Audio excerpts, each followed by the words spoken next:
The following podcast contains strong language and alternative facts. Follow us on Facebook and Twitter at Heel Podcast.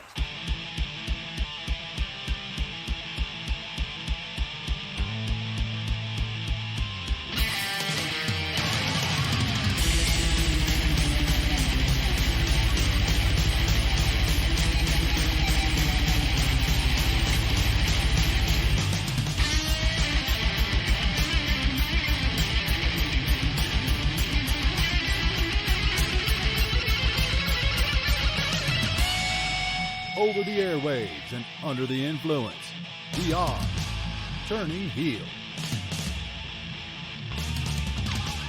Hello Internet and welcome to the Turning Heel podcast. With me is me, the GR, the I, the Z, is me, the Griz.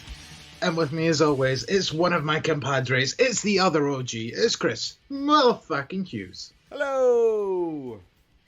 The OGs are back at it again this week. Yep, no Robert this week. Yep, sadly. This is why we brought in three hosts, is so I can just rotate on who I talk to, because clearly I'm not going to be missing one of these episodes anytime soon. Just so we can get a break from you. Robert, I can't handle Griz today. Gonna you take this one? It's like, you know, you could just like set up your own episodes behind my back and just be like, oh, we forgot to tell you, sorry. I know. And then it would give me It's not like we haven't done that to him before. Just pure arrange to record and like 5 minutes before be like, hey Robert, we're recording in 5 minutes, by the way. I know. That was pretty bad, because it was just like, we should have probably mentioned to Robert that we're doing this. and then we text him about an hour before we were doing it, and then just as we started, he texted me, said, I was asleep, I didn't know that this was happening. So which was totally our fault. We're sorry. We said sorry. Yeah. Several times. Yeah, we did, but you know, we are fucking morons when it comes to shit like that. Indeed. Poor Robert, that wrote out a whole essay on the extreme rules that I also forgot to ask him for. We do actually love you, man. Yeah. I'd even argue that maybe more so.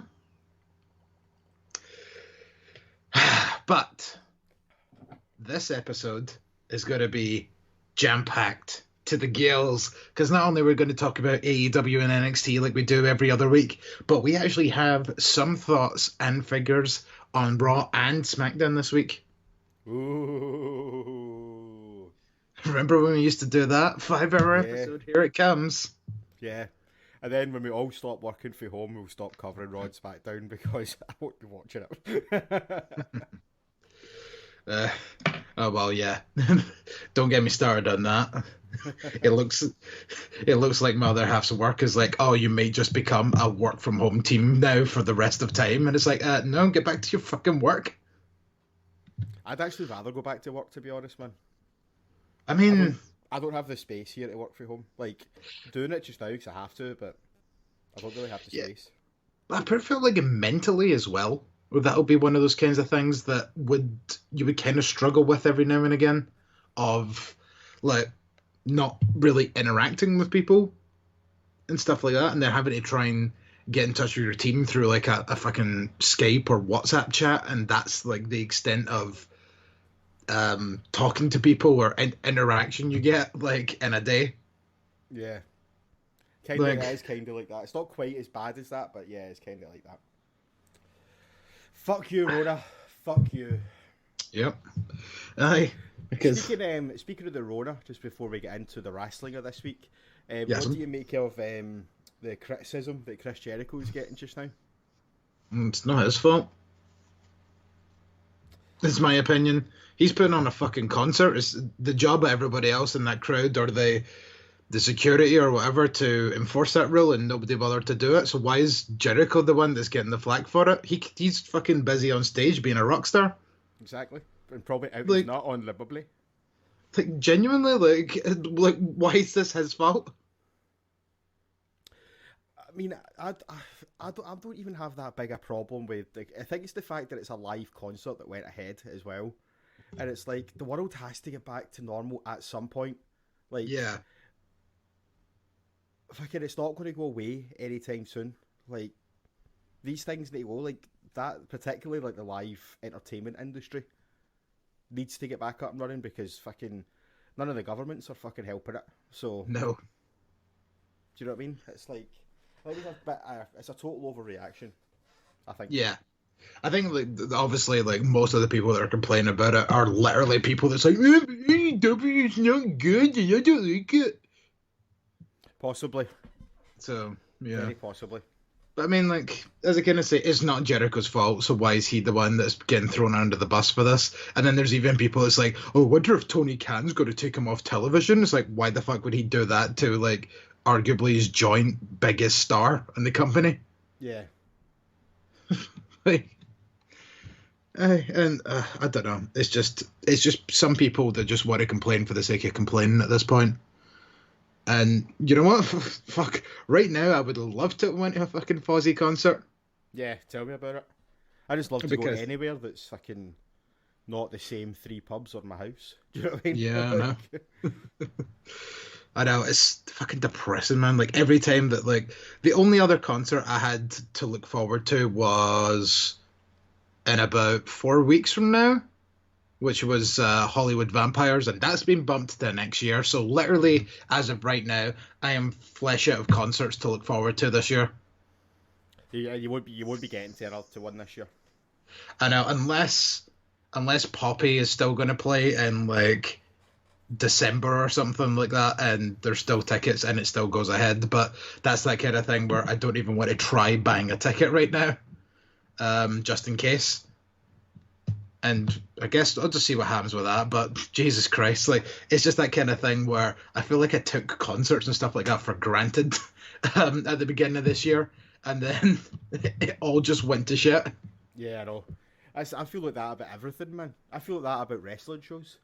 I'd been to a wrestling show in like 9 months or something like that. I know. I was choking to go to one. I know. I think when wrestling does come back, Discovery should be our new stomping grounds. Yeah, I agree. I've developed some major issues with ICW even before the incident a few months ago. So, like, yeah, I agree. Plus, also, it's a wee trip to Edinburgh, and also to, you know, put a little bit of sugar on top of this pie. That was a weird sentence. Their shows are, like, start at 3 in the afternoon, so they'll be done for, like, 7. So then that's you got the whole rest of your night to swashbuckle. Yep. Just make sure you're not as bad the night before then, because you wouldn't want to get up somewhat early. Not early, but not early. You could leave Glasgow at 1:30 and still make a 3 o'clock Discovery show. Yeah, easily. But nevertheless, well, at least that was somewhat wrestling talk. So, right, why don't we kind of get into Raw, because there was a couple of like interesting things that were happening this on this episode, mainly throughout the first hour. While things were happening, microphones and lights were turning off and all that kind of hoopla that they blamed on the weather at first, because it was a big old mystery of what was happening. But we started the night off with the United States Championship match that we didn't get at Extreme Rules when Apollo took on MVP. So technically it's champion versus champion, because MVP defending the United States Championship against Apollo Crews, walking around with that phony old belt. Yeah, that whole thing just gets so messy, man. I'm glad it's done now. Like, no. MVP should have been champion. Like, yeah. Well, he was. Like, yeah, like we discussed this. Fucking. Yes, we recognized MVP as our official United States champion for the past couple of weeks. Yes, I agree. Mm-hmm. There was a scheduled match. Apollo didn't turn up for it. That makes MVP champion. None of this fucking. Yeah. And you know what? Apollo won the title back. So Apollo, I recognize you as a 2-time United States champion. Indeed. Congratulations, sir. Yes. And then this promo he cut afterwards, though, made this all worth it, I would say. Yeah, there was a really fun promo. So what he kind of said was along the lines of, right, my kids were so proud when I won my first championship. So I'm doing this for them. So what I'm going to do is I'm going to take this United States Championship, the first belt that I won in WWE, and I'm going to hang that in their room so that every day they can wake up and look at that belt and be like, yep, my dad was a WWE champion. So that being the old US title. Then he looks over at the new belt and goes, and you know what? I'm going to keep this belt, the belt that MVP purchased with his own money, and I'm going to carry this about for the rest of my title reign at the very least. And I'm just going to rub it in his face at every opportunity he sees me with this championship belt that he bought himself. Yeah. It's just amazing. It's actually kind of amazing the way that they brought in this new championship, but they made it like matter almost instantly. It's like, I mean, because there's one thing to just bring in a new championship design and just be like, oh look, there's a new fucking championship, yay. But the fact that they kind of made like a sort of month-long storyline with this, with MVP being like, I'm the new United States champion, and walking about with this belt, and everyone's like, oh yeah, he went out and made this belt himself. And then the way that they worked that now into it being WWE lore as this being the United States championship now. Yeah. It's just very well done. Yeah, and I agree. I think I think Apollo saying that, like, that just helped him escalate almost to the next level. Yeah, I mean, the US title is something I've just really haven't given a fuck about for the longest time. So yeah, it's good to see MVP doing so well as well. I was reading that he signed a new multi-year contract as well, which is good to see he's going to be sticking about, because he's probably one of the best things on Raw at the moment. Oh, 100%. Like, the fact that he's developed this new stable, and that gives him something to do, especially someone like Shelton Benjamin, who has done fucking nothing since he came back to WWE, like 3 years ago at this point? Yeah. Done nothing apart from a brief tag run with Chad Gable and get injured. Yeah. And they didn't even win the fucking titles. Oh, and Andy's running with Brock Lesnar at the Royal Rumble. Apart from that, done nothing. No. I mean, main event regular. He was a constant main eventer. It just sucks I had to be on main event. Bailey and Sasha were backstage. They ran this little promo about the two of them being the champs, or the Bailey Dust belts. At the risk of sounding a little bit sexist, Sasha looked hot in that dress, man. Jesus. Sasha has been on another fucking level recently. As you may or may not know, like, I was not that big on Sasha for quite a while, and I think ever since she's kind of turned heel, I think the blue hair really helps, to be honest. But she has been fire recently. Because the way they done the angle when she walked in, they done like the camera at the feet, and then kind of like going up the way, so you didn't know who it was at first.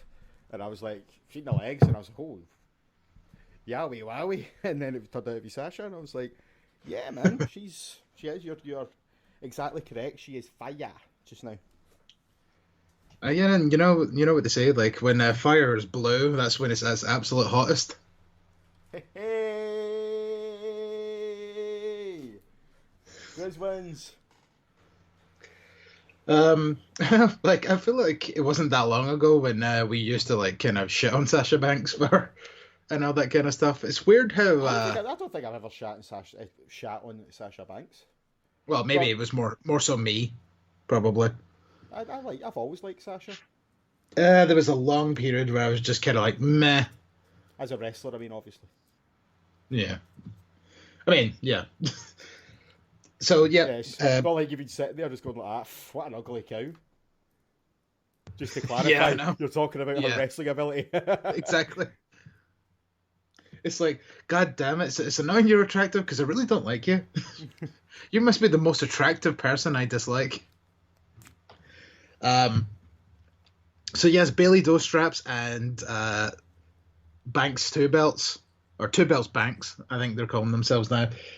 They done a little promo video for themselves, like that they made, and then Asuka shows up and shouts in Japanese. And well, we're building up to SummerSlam, where Asuka and Sasha will go back at it 1-on-1 for the Raw Women's Championship. See, this kind of annoyed me slightly. Go on. Just because, like, how do you not notice that Asuka's ended up at the end of your video? Because I think she kind of, like, the video ended and then it cut to her. Like, I thought the way it looked as it was as if she'd hijacked the edit of it and then, like, put that in at the end. And it's like, do you not check your video before you put it out? Like, I know. Would you not do, like, a sound check or a video check? Especially with this storm that's going on. Yes, I know. Quote unquote. Yeah, but I think it was like meant to be a hijacking at the kind of end of it, but it's also kind of in the way that with all these problems that are going on, like, I don't know if like doing a kind of hijacking sort of, well, not even a storyline, but a hijacking sort of gimmick, you know, while all this other stuff's happening was a very good idea, but, you know, that's neither here nor there. Well, next up we get to the Kevin Owens show where Ruby Riott comes out and they start talking about the relationship between her and Liv Morgan. And Liv comes out, Ruby pours her heart out, and this was actually to the point where my other half was in the room at the time and she was like, is this like genuine or is this storyline? Like, what did Ruby Riott do? And it was just like, I guess it just kind of shows like how good like Ruby's acting was there, that it almost came, like it almost seemed too real. Yeah. I really enjoyed this. You know, I kind of felt a wee tear come to my eye listening to her, man. It was really cool. And I'm interested to see like where it goes, because it still doesn't look like Liv is actually totally forgiven her yet. Because she still seems a bit standoffy. Yeah, but I mean, if you just walked up to me one day after we hadn't seen each other for months and just punched me in the face, like, and then came back at me like 2 months later, it's like, oh, sorry, it's like, maybe need a wee bit of time as well. Yeah, that's true. I think me and Robert would just be doing the podcast on our own for a while. Are you joking, man? This is my podcast, man. You'd be the one that's off. Please. Then, you know what? For as shite as my chat is about wrestling, you need be on this. Do I? I'm the one that watches everything. There would literally, if it wasn't for me, there would literally be episodes where it would just be us sitting talking about nothing. Because you didn't watch anything going in. Yeah, but if it wasn't for me, nothing would be getting uploaded. That's key. So there is a reason we keep you around. So after that, I am so happy we get to talk about these two again, because if there's one thing that I missed, it's talking about the Iconics. Yep, we both done it. Of course we did. I can't see them on my TV screen anymore without pausing. Even when we're not talking about the Iconics and we use the word iconic, we just go, Iconic!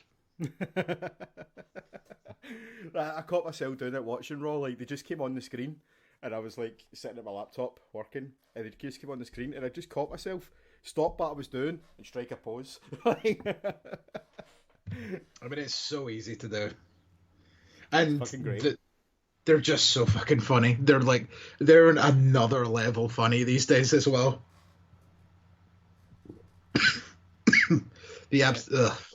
Excuse me. I don't know if it's just I'm just getting unintentionally choking from your smoking in my face. Sorry, man. No. I'm joking. I just took a bad puff a second ago myself, and I'm still got a little frog in the throat. See, I was going to say, Yeah, you phantom choking. yeah. No, I'm just actually choking.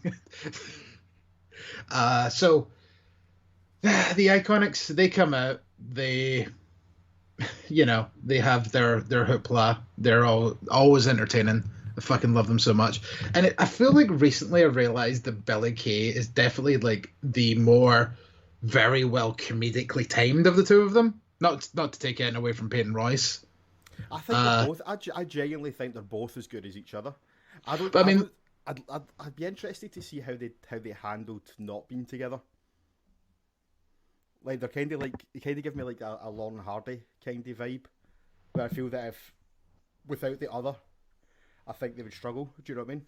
yeah, totally. Because that's the thing is they kind of ran that sort of almost split up angle a couple of weeks or months ago when which thank fuck they ditched. yeah, and then the next week they're just like, I'm sorry, and that was kind of it. Thankfully, as you say, because no, I don't really like the idea of these two splitting up. But just like kind of like one of the few examples was a couple of weeks ago they were annoying Ruby Riott backstage, and then Ruby Riott built up to that part. And it's like I guess like we can go in the ring and I'll beat up one of yous tonight, and then I guess you could say you'll be pretty. And then they're like, don't say it, don't say it, don't say it. And then Ruby walked away, and then she came back and goes, Iconic. And then just like there was just like that breath of a second, and then Billy Kay just went, she said it. Yeah.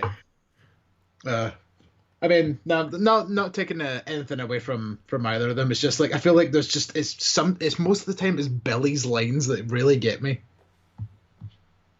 But although I feel like we have had this conversation before of, we definitely have like different favorites out of the two of them.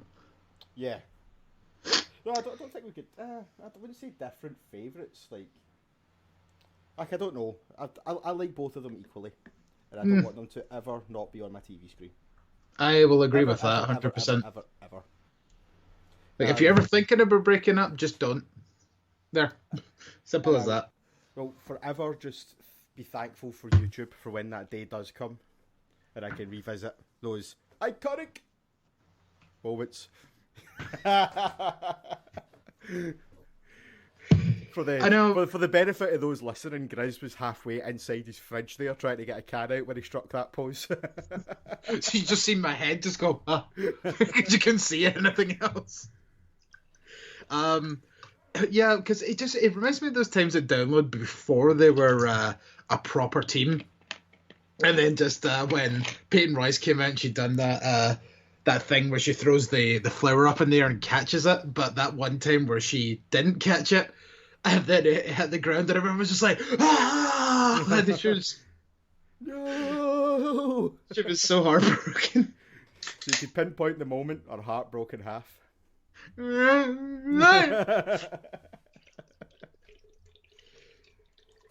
So we cut backstage with Charlie Caruso talking about a box full of equipment that's been knocked over, interesting enough. And MVP comes in and berates her. The only reason I'm talking about this segment so long is because I was pouring a drink. To be fair, though, it was a bit stupid. Well, this was the kind of start of the whole, there's something going on here. On the Kevin Owens show, we should mention after the Iconics came out, it did turn into a straight up tag team match where the formerly known as the Riot Squad. Oh, and the fact that they actually brought up Sarah Logan. Yeah, I noticed that. Which was interesting. So the formerly Riot Squad get the win quite quickly. And then we get Drew coming out. See, for someone that has a t-shirt that says "Talk less, Clay more," Drew does a lot of talking. But he's fucking great at it. Like, I thought this promo on Raw this week is arguably one of his best ever. I mean, it's interesting. Like, I get the feeling you don't agree. Well, just because again, it's that kind of thing. As I say, like he cuts a lot of promos, man. So it's just like it's that kind of thing where it's like, with all due respect, I'm not saying that any of them are bad, but it's just sometimes when he comes on, it's like, oh, he's going to talk again. Let's put him on the internet for 5 minutes, and then especially because it's in a feud with Randy Orton, and it's like, the match might be good, and But Randy's I'm just kind of win. See, this is so everybody seems to think, which is kind of frustrating. I can't see any way. I can't see any way that Randy doesn't win. But then, like, also Ric Flair is cutting about, like, because after this we cut backstage and Flair comes up to Owens and starts kind of talking to him. Like, and he's been doing this for weeks. So, like, the fact that hi Bill, scared to shit out of me. The fact that he's constantly cutting backstage, talking to people, kind of in people's ears and all that, like, is he maybe trying to start like another Evolution style faction or something with Randy Orton maybe being the Triple H now? Or is this just we've decided to get this really old man to come out, during the middle of a pandemic, we better use him wisely? Yeah. Possibly. I mean, I hope they don't do that. And by wisely, I mean frequently. Yeah. I like Orton as he is now, like just playing this wanky fucking veteran. Do you know what I mean? Yeah, it's the new more gritty legend killer. Yeah. I mean, the only way I can see Orton not winning at SummerSlam is if someone gets involved. By someone, I mean Edge or Christian. More likely Christian. Or what if he attacked Ric Flair, like, say, the week before the show? And just be like, I don't need you, old man. I'm a legend killer. And then Ric Flair costs him at the pay-per-view. Yeah, possibly. Either that or he does something to Kevin More Owens. far-fetched, but... Either that or he does something to Owens during this match they're going to have tonight. Yeah. And then Owens gets involved to cost him, and then that gets Randy away for the title and a feud with Owens. I know there's a lot of ways to look at it. Or, I mean, like, this is the thing. Everybody just seems to just assume that Orton's going to win, and then that's it. Like, what if this is just another challenge? Because, I mean, it almost seems as if, like, everybody goes through the same people when they become champion. Like, Kofi Kingston, he wrestled both Dolph Ziggler and Randy Orton. I think he actually wrestled Randy Orton at SummerSlam, did he not, last year? Possibly, I'm not sure. And now Drew has to do the same. And it's just this kind of thing of like, right, we need new challengers, because I'm so sick of Dolph Ziggler constantly coming out and being like, no, it should have been me. I should be WWE champion. But then, like, he's all right with not being the champion for about the other, like, 10 months of the year. Yeah. I don't know, man. I'm concerned about it. I don't want this title run for Drew to basically be defined by coronavirus. Do you know what I mean? I know. There are some people that are kind of saying, though, it's like, oh, what they should do is they should just have Drew drop the belt, and then by January, people will definitely be back in arenas, and then just have Drew win the Royal Rumble again, and then win at WrestleMania. And it's like, well, that would be good that he would finally get his WrestleMania moment in front of fans, potentially, because we don't know how long this is really going to last. And the fact that, like, they are kind of saying that WrestleMania might be in a bit of jeopardy right now is kind of worrying. But also, actually, you know what? Now I say that, have you heard anything about these potential rumors that SummerSlam might actually be happening somewhere, like on a beach or some crap like that? Yes. It looks like, from what rumours I've read, it looks like it's going to be the Atlantic City Boardwalk they're going to do it on. Yeah. Which pretty sure is where GCW have been holding some of their most recent shows. where people can come if they want, but you obviously need to abide by very severe guidelines, aka wear your fucking mask. Yeah. Because what I heard was they were really pushing for somewhere that they could have some remnants of a crowd. Yeah, a proper crowd and not just NXT staff. Yeah, which fucking drives me mental because see the wrestlers that are in the crowd for AEW, right? Mm-hmm.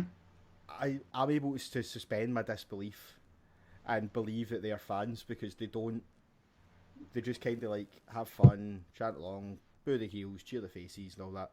But seeing the WWE ones, it's also over the top. Like, Yeah. see during an entrance during like Raw or Smackdown, right? Do you remember the old fucking WWF video games like Warzone and stuff like that? And the crowd at Warzone would always be like pure far apart, and you just see them kind of going like, just moving. Do you know what I mean? That's kind of that's fucking the real life fucking Warzone video game. I know. The crowd, like, it's just so. There's like two people in the crowd that seem to appear like they're enjoying themselves, and that's Eric Bugenhagen and fucking Shotzi Blackheart. And then everybody else is just like, I've been standing here for like 10 fucking hours. Yeah, it's... And then also the kind of way that you can, like, I never have actually heard someone actually just say the word boo when they're booing somebody. The way that a lot of these hired fans do, or literally hearing the word yay when something happy happens. Mm-hmm. It's just almost like they're literally an applause sign above the ring, away from being like a fucking sitcom or talk show. Honk, honk, honk, applause. Aye, yeah. So moving on very swiftly, Nia Jax comes out because last week she beat up Platinum Pat Buck. And then Pat Buck suspends her without pay. Good on you. It's good to get rid of dangerous wrestlers for a while. I mean, Kairi Sane isn't there anymore to be fucking almost killed by her, but at least she's safer in Japan.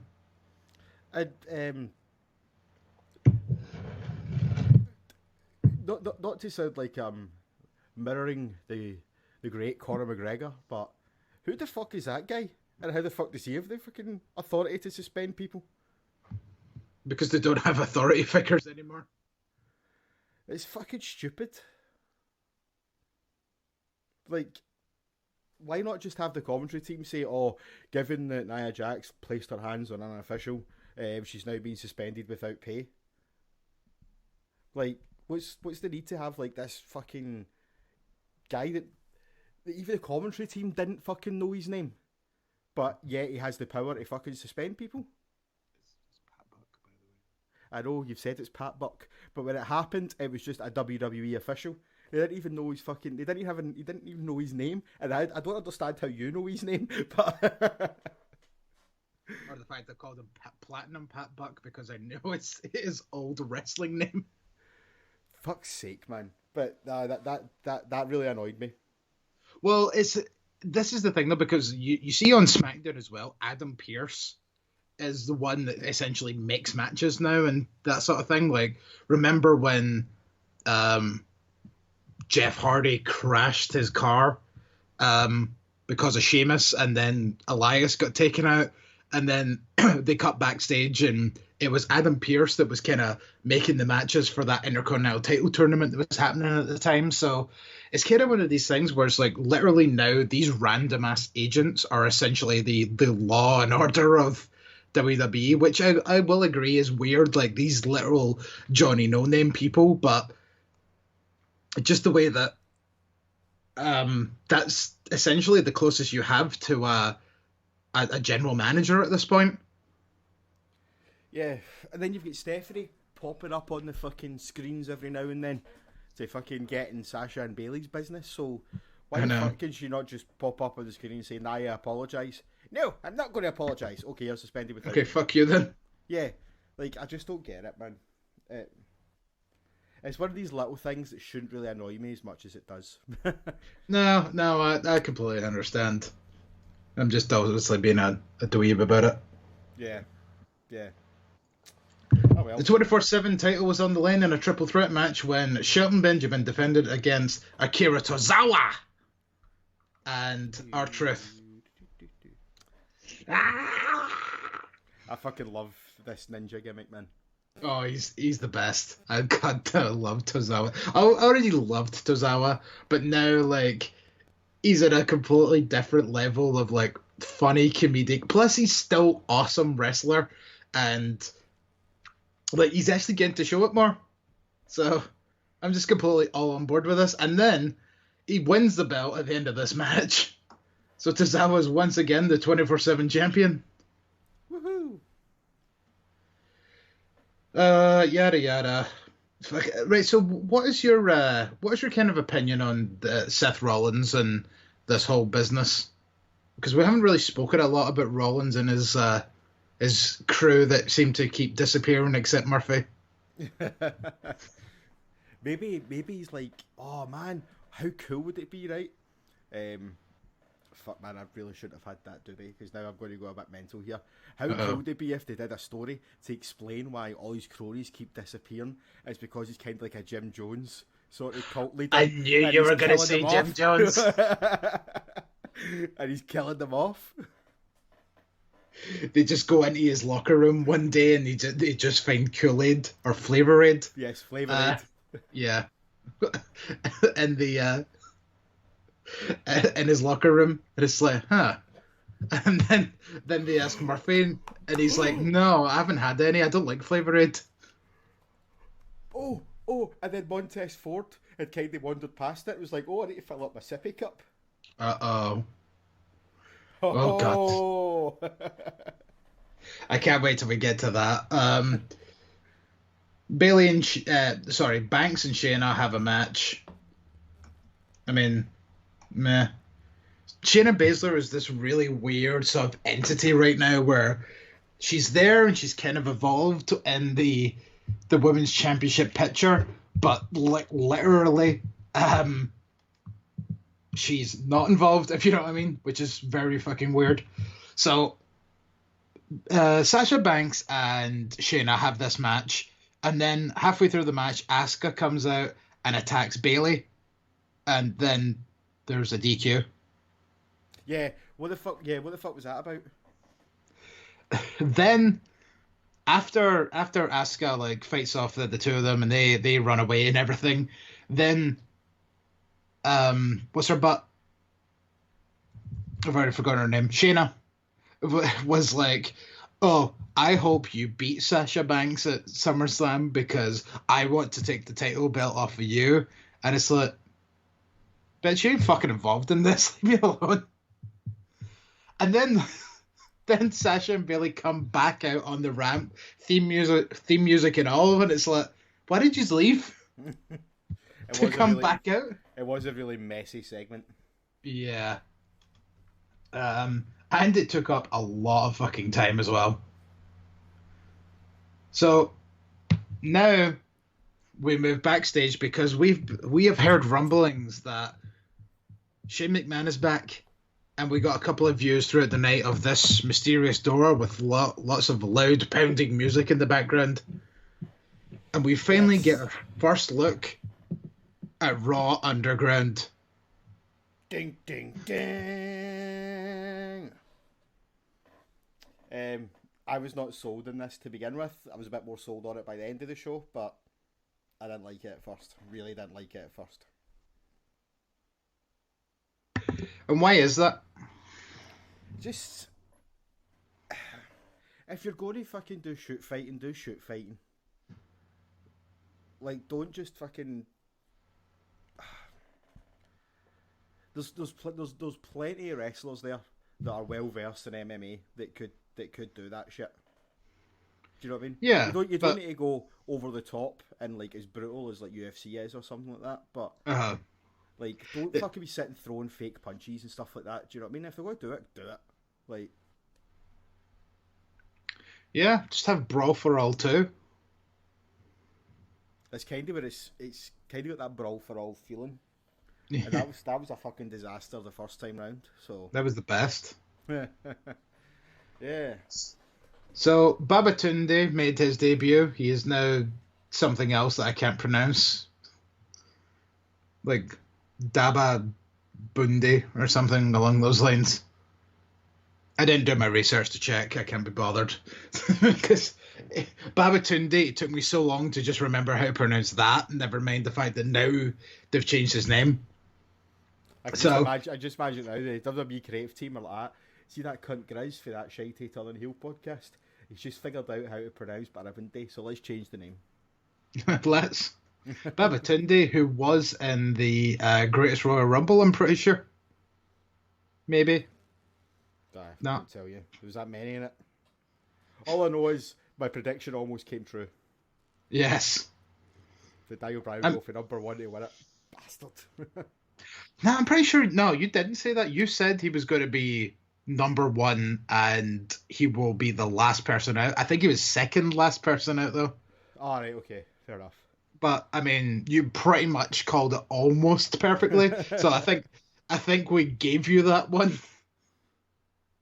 And then as you kind of alluded to earlier, we get onto the Street Profit segment. I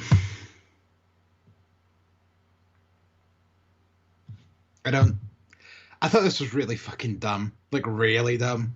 So you think Because so, did you notice when he was drinking out the cup, he was like screwing up his face? Well, I've got it on the background now, and I'm just kind of looking out for it as we kind of chatter. It's right after he gives the mic to Dawkins to start talking. Mm-hmm. And he takes it's right at the end of the promo, pretty much. He takes a sip out the red cup, and like people was like, like. I'll keep an eye out for it as it kind of unfolds here, because obviously I don't want to thingy about too much in case I miss it. But the whole point of this was, yeah, as you kind of say, Montez Ford takes a drink out of his red Solo cup. I'll fill you up. Let's have a party. How good is that jam by Toby Keith? Can't say I know it. I'm surprised you don't know it. I feel like that'd be your perfect fucking song. When you're here on Saturday when we're recording our other podcast, A Happening In, we'll play it at some point. Probably. Which for those of you that have listened to it, Griz pointed out to me the other day that on episode 2 there's a wee editing error. Yeah. That's going to be sorted tomorrow once I go through a big run of editing. So that'll be edited and re-uploaded. Apologies. God, you can't find the talent these days. See, that's the problem about doing these happening episodes on Skype. We ended up absolutely shit-faced because they took us like 5 hours to record. Yeah. So if we could be forgiven for not marking a bit I was meant to edit. Yeah,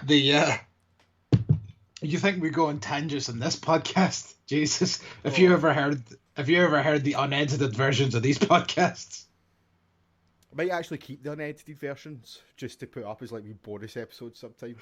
Take out all the bits, take all the wee bits out of the story, and just be like, "This is the shit we spoke about." That was edited out. Because like Gypsy Rose, I edited out about an hour and 45 minutes of shite. Fuck's sake, man. And like, what kind of stuff were we talking about during that time? We're just going in random rants about things. We kept breaking off into chats about wrestling, and Claire was like, I'm sick of this. You bought a belt. Like, you can't say that anymore when you own a fucking Raw Women's Championship kids replica. I know. Which is actually a toy as opposed to yes. my collectibles. And my collectible. Yes. Oh, I've still not seen that yet. I'll get to see it when I'm over at yours. Jesus.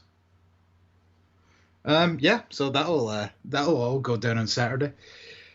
Yeah, I did see it. He was just kind of like, Aye. but the thing that annoyed me about this was the fact that throughout the whole first match, nothing happened until he started doing the shake the rope spot, and then he passed out, and then it was like, oh man, he's meant to be facing Andrade next. And then we cut back, and he's just all of a sudden completely fine and has about like a 10-minute match with Andrade right up until he does the thing again and then passes out again. It's like, what is it about that spot that seems to be the one thing to activate the poison? Because he's probably rattling his brain around his head and making him go, woo. That's me just trying to find some sort of logic to it. Yeah, I know, and even then that still sounds dumb, no offense, but like, because the whole thing should have been when he done the rattle the rope spot when he was at ringside, they should have just called the match off there and been like, something's happened, and then be like, oh, he was poisoned, and then Andrade could be like, oh well, I win by forfeit because he couldn't wrestle his match. Yeah. So I have a theory. I don't think Zelina done it. Okay. Like, I think it's going to turn out it was Retribution. I think we were going to say Bianca. No, like, or you know, mad cult leader that kills all his followers, Seth Rollins. So it was either him or Retribution. Dun, dun, dun. What if Seth Rollins is the leader of Retribution? That's a good shout, actually. Never thought of that. Here's another thing as well. Did you see that they continued this angle on Selena Vega's Twitch channel? I was about to mention, yes, Bianca Belair went to her home and attacked her. Yeah, it was quality, man. It was actually really good. See, this is, in this day and age of, what's it called? Social media? There we go. Nailed it. This is the action. This is the thing that they should do more. This is why the 24/7 title was invented for stuff like this. Like 3-4 times a week, you put up like little 20-30 second to a minute and a half clips of, like, remember the hardcore title when it was defended in like a Chuck E. Cheese or Funtime USA, that was it. And that was before fucking social media and all that, or yeah. Before YouTube. So even though that had happened, it'd be like, oh, this happened this past Thursday in Chuck E. Cheese or whatever it was. But you wouldn't see it until the Monday. Do you know what I mean? Yeah, but again, in this day and age of exactly social media, if you get do that, then why can't they do it now? Because you could literally live stream it now. Do you know what I mean? Yeah, because you get push notifications for all this stuff now. Like, WWE just sent a tweet. Like, WWE just uploaded a new video to their Instagram. Oh, WWE's live right now on YouTube. Yada, yada, yada. Like, all that kind of stuff. Like if you're following WWE, like, most of the time, if there's something important, you'll get a notification from them being like, bling, WWE has this. Like, every fucking week, I get a notification from YouTube saying, oh, the WWE The Bump is about to go live on YouTube. And it's like, okay, cool. I don't watch The Bump. Yeah. No wrestling happens on The Bump. So, yes, as we kind of mentioned, Doc and Montez Ford has like a 10-minute match nearly. And then it's not until the shaky rope segment he passes out. So then we go back to Raw Underground, and one of the Viking radiators, one of the Viking radiators is having a match. Hey, I'd buy a Viking radiator. I don't know exactly what that would be, but so imagine it's just a brand of radiator, but it's exceptionally large, hairy, and warm. Just like what's his WWE name? Ivar. The other guy, not so much. Yeah, not so much. So now it's kind of interesting because they're actually getting like roster members involved in it. So this was the part that definitely piqued my interest more. Later on, we seen Dolph Ziggler also involved, which, I mean, it's Dolph Ziggler, so whatever. And then we also get the announcement that Dominic is going to wrestle at SummerSlam finally against Seth Rollins. Yeah. Thanks for that. Yeah. And then Rollins comes out, cuts some fucking promo. This thing went fucking ages. And then Samoa Joe stepped up to him at one point, and I thought, is Joe coming back again? But no, sadly not. Will Joe ever be back, or do you think this is it for him? I think he will. I mean, I'm hoping so, obviously. But, I mean, like, is he even injured right now again? Is that the thing? No. What happened was, as far as I know, when COVID first kicked in, and now they had like pure limited, like staff at tapings. Apparently, they just like to Joe. Joe, can you do commentary, please? Because we need someone, and he's just kind of been there ever since. Yeah, because I remember the first couple of shows they had like Jerry Lawler, and it's like another old guy. Say what you want about Jerry Lawler, but Jesus Christ, I'm kind of glad that he got out before all this hoopla about the 8 or 9 or 10 people, however many it was, that got the COVID from these tapings, got it. Yeah. But, I mean, I still don't like Jerry Lawler, but Jesus, I don't want him to fucking die. He already did once. Yeah, true. Like, literally, he said he was pronounced dead for like 3 minutes or something before they brought him back to life. That's happened to Slash 9 times, and he's still fine. And Nikki Sixx as well. I'm not sure I believe the Nikki Sixx one.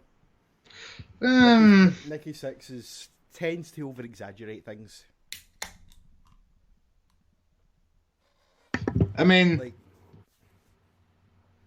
I would say it's definitely happened at least once. I can imagine that much with the amount of drugs that the two of them were on, because they were like best pals during that time. Yeah, and that's true. And it is in like his like autobiography, The Heroin Diaries, and he wrote songs about it. So there must have been at least that one instance where it was genuinely a thing that happened. Yeah, just I find like Motley Crue in general just tend to fucking talk quite a lot of bullshit. I mean, it's like good band though. Like it's a good band. Have you seen The Dirt though? Like The Dirt? Yeah. No, do tell. Have no, not seen The Dirt? Oh, watch it, man! It's fucking really good. It's a Netflix movie, but it's a Motley Crue biopic. Okay.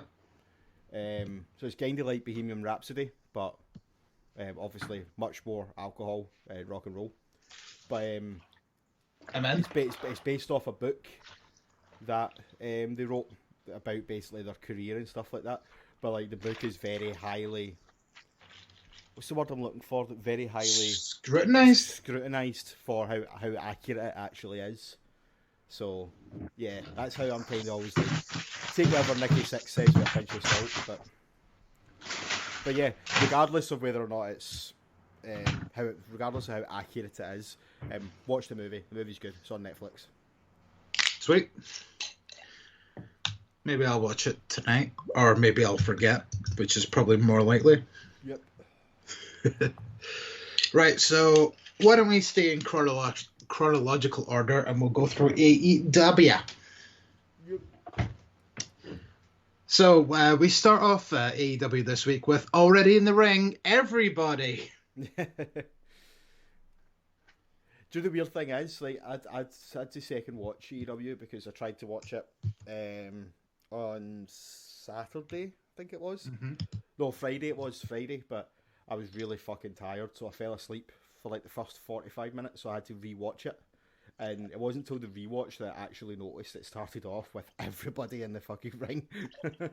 I know. I can't help but feel like they should have just maybe started with the faces in the ring and then just had the Dark Order come out, because obviously they would have all came out to the same theme music anyway, and it probably would have looked a bit better. But just the way they was just like, oh, everyone's here, right? Okay, get on with it.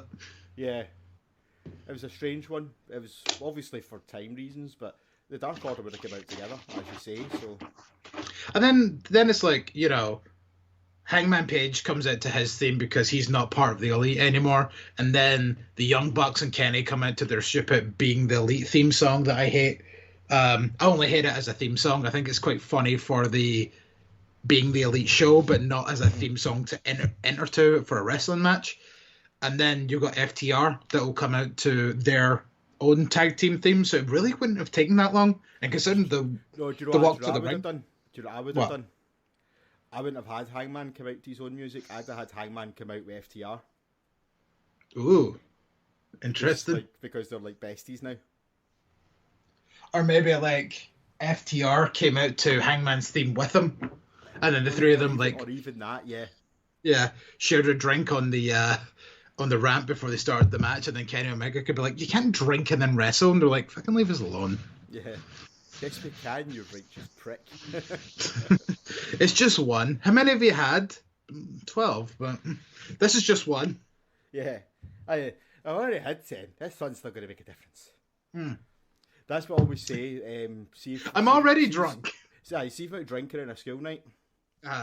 And somebody will say to me, "You up tomorrow?" Say it's 11 o'clock at night, another hour before the pub shuts. But like, "You working tomorrow?" But I start at 9, and they'll go, "Oh, you're not best thinking about going home." And I'm like, "No, I'm already drunk. What's another hour going to do? Like, I'm going to be hungover in the morning regardless, so fuck it." I know. It's like, yeah. I mean, I've done that so many times where it's like literally gotten to the point where it's like, you know, like I've ended up in Cat House and it's like fucking 1, 2 in the morning, and it's like, man, I should really go home for work, and it's like, but the place closes in like an hour. I'm already gonna be tired and hungover anyway. Yeah, exactly. So this was a pretty fun match from what I see, because funnily enough, I also kind of fell asleep, and it wasn't because this was boring or anything. It's just because I also had a rough night the night before. I had a rough night. I had a rough night 2 nights before, and I just still hadn't recovered from it. So it's bad that the one note that I really have for this match is the fact that they just had random jobber as number 9 of the Dark Order, and because of the result of this match, that guy now has a 1-1 record. Because so now at this point, I'm pretty sure like every member of the Dark Order from 1 to 10 has had at least one match. Aye. Because we got Evil Uno and Grayson, then we got John Silver and Reynolds. At least I remembered that guy's name this time. Then there was number 5 is Angels. Then we've seen 6 and 7 wrestle before, I'm pretty sure. And 8 and 9, and 9 was in this match. And then 10 is that Preston Vance guy. And then there's also Anna Jay, who I assume would be 11. Yeah. So, yeah. I mean, like, some of them are literally no-name jobbers. They're literally just 6 and 7 or 8 and 9. But, like, the fact that they're filling out their ranks is quite interesting. And see the fact they've got the no-name jobbers that are, like, 8 and 9 and stuff like that? The putties. That then ranks them higher than the actual wrestlers. Well, Just surely it works in whatever number, like your order of supremacy goes by your number. Well, no, it's not like the Stonecutters. But surely it must be. Otherwise, it defeats the point in giving them numbers. I mean, you're right. You're right in some way, because like, Alan Angels joined and he became number 5. Despite the fact that he was probably about the 10th person to join, but I don't think it is by rank, because they were really high on 10 for that period of time before John Moxley broke his arm. And so, like, why would you make him number 10 if he was meant to be highly ranked? Because he came into AEW and was undefeated for about a month. But I get what you're saying, like, oh yeah, they were high on him, and like Brody Lee was high on him, but it was like he was a prospect that he was high on, very much how he's high on Colt Cabana. Yeah. Do you know what I mean? Yeah, but what wasn't Like, just because he comes in at 10 doesn't mean he's going to be 10 forever. Like, he could decide that 2, for example, is done and getting thug out, and then he assigns him the number 2. Do you know what I mean? Moves him up the ranks. Maybe. See, if that would actually be quite an interesting thing to do if they had thought about it. Like, I don't think they have. They've just started assigning numbers to random people, and that's the extent of the Dark Order. Yeah. But because say number 2, which would be like Stu Grayson, because they were Stu and Evil Uno would have been the first 2. Yeah. So, and Evil Uno definitely is the right-hand man to Brody Lee, because he was the recruiter, he was the talker, he was the face of the Dark Order before Brody Lee showed up. Yeah. So, like, I'd say Evil Uno is probably that one person that has a job for life in the Dark Order, but if they kicked out Stu Grayson and not then really, brought... though, because it's like the mentality of a cult. Until Evil Uno does something that Brody Lee doesn't like, he's then going to start picking on him a wee bit. And then eventually, if he gets to the stage and he throws him out, he then has to anoint a new number 2, basically. And that could be 10. He then anoints his 2. Do you know what I mean? Yeah, but that's what I'm kind of trying to say. Is like, if they, like, because I would say Evil Uno is number 1, so Stu Grayson would by proxy be number 2. So if they kicked out like Stu Grayson and then turn around to number 10, it's like, right, okay, you're the new number 2, and then Evil Uno and Preston Vance started teaming together, and then it's like, okay, they're the new 1 and 2. But I actually do quite like the way they brought that up and made it like it's a ranking system. I hate to say that's not how they're probably looking at it, but I think that's quite interesting and something they should maybe look at doing. Totally bizarre. That's not why they're looking at it. That's kind of like, that's how these, not cults, but these groups go. Like, do you know what I mean? There's some form of ranking system. Mm-hmm. No, I like it, and I do feel like AEW are not doing it the way that you would totally do it, and I think that's a better way to do things, to be honest. But nevertheless, we'll get into the finish of this match. So FTR got taken out during the match. I'm not sure whether this is legit or not, although some people seem to think it might be. I guess we'll kind of see how that goes. Although FTR are announced for next week's episode, so it probably isn't going to be like a proper thing. Yeah. Although I haven't read anything about whether or not it is real. I've not seen anything either. Maybe I'll do a little perusing like in between segments and see if there's anything I can find. But we get to the ending of the match. Obviously now it's a 6-on-2 handicap match essentially, where the Elite, the 3 members and Hangman, because he says he's not associated with Elite anymore, so I don't want to lump him in with those people. They set up for a quadruple finisher. I assume the Young Bucks are going to do some variation of a super kick as Kenny Omega does the V-trigger and Hangman Page goes for his buckshot lariat. However, right as Hangman Page does his flip for the buckshot, 3 members of the Dark Order take out Hangman. No, beg your pardon. They take out Omega and the Young Bucks, which leaves Hangman flipping, and Brody Lee ducks that clothesline, connects with a spinning clothesline of his own, and the Dark Order win this match. Very interesting and quite good finish, because I feel like the Dark Order really deserved to win this because they needed something. I didn't expect the Dark Order to win it, so I was quite surprised that that's how it's happened. And pinning Hangman, no less. Yeah, but then who do you pin? Without you saying that, do you know what I mean? I don't know. I probably would have said one of the Young Bucks would have been more likely. Yeah. That's just me personally, though. But there you go. That's Dark Order should be due a tag team title match. Well, another tag team title match. Yeah, but you do know that it's going to be Brody and Colt though. This time. Yeah, this time, and I think they may pull off this time. Yeah. And then that'll be that kind of catalyst where it's like, okay, well, we're tag team champions now, Colt. Like, what do you say? The end? Yeah.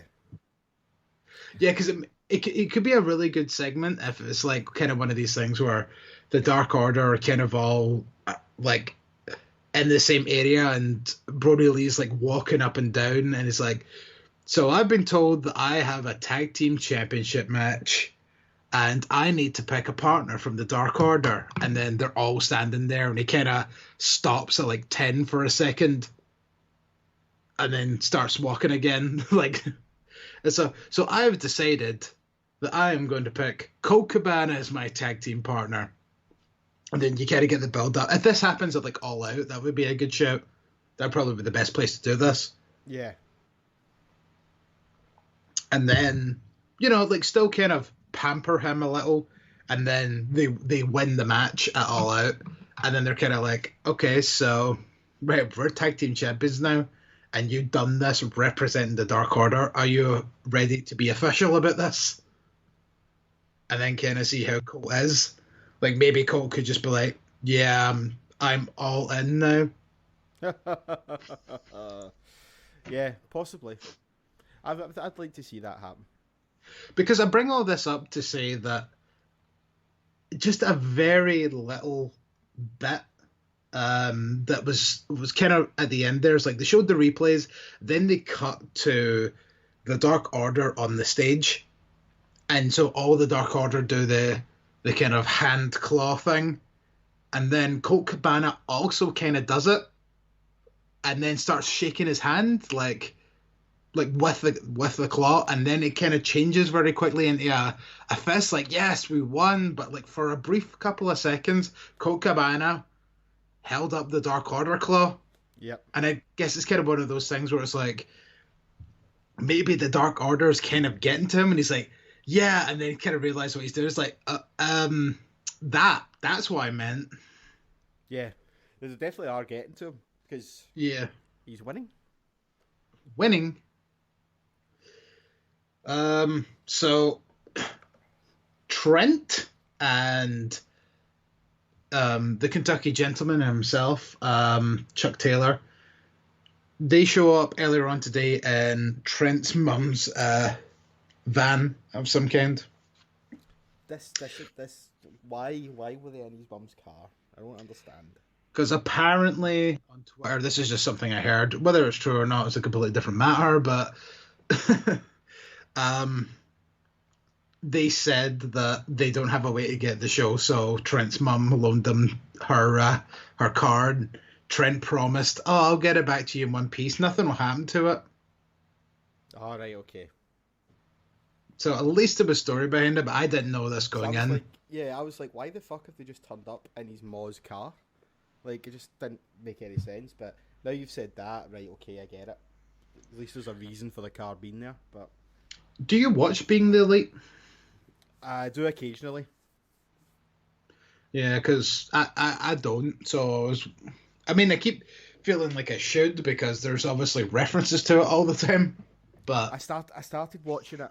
I watched it a lot before Dynamite started, because basically Being the Elite is what they use to build to the pay-per-views. Yeah. So I watched it all the time then, but not so much now. I know, and I don't think it's kind of fair that they reference it so much, because it's like, Jesus, we've got enough to fucking watch in a week without you doing skits and stuff. Yeah, I'm sure, like, some of the little bits I've seen have been quite funny, like some of the Dark Order Brody Lee stuff has been quite entertaining, but Jesus, like sometimes they're like half an hour long, and it's like, I don't have that amount of time to fanny about watching Being the Elite in amongst everything else that's going on.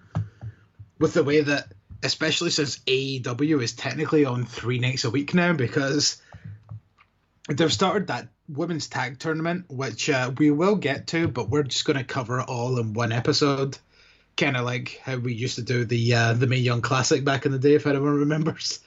Then that's on Monday nights. Then on Tuesday nights, they've got AEW Dark, and then on Wednesday nights they have Dynamite. So literally AEW is on 3 nights a week, back to back right now, for until this tournament ends, obviously. Yeah. So we'll get into Pride and Powerful versus the Best Friends, and this was another like quite decent little match. But I mean, considering this is literally the first time that these two have ever actually met, this is a brand new combination. And considering both these teams were in AEW since the start, this is quite interesting that this is the first time they've ever wrestled each other. Mm-hmm. Is it? So I've heard. I suppose the only time I can think it happened, did it not happen? Was there not a best friends and versus Jesus Christ, this is terrible radio. I'm just forgetting names. Fucking left, right. Seems that way. The first time the two tag. Fucking Inner Circle. Why could I not remember that? Was there not a 5-man or a? Yeah, I mean, like the first time that the two teams have wrestled each other in a tag team match, not ever. Right. Okay. Fair enough. Yeah. So.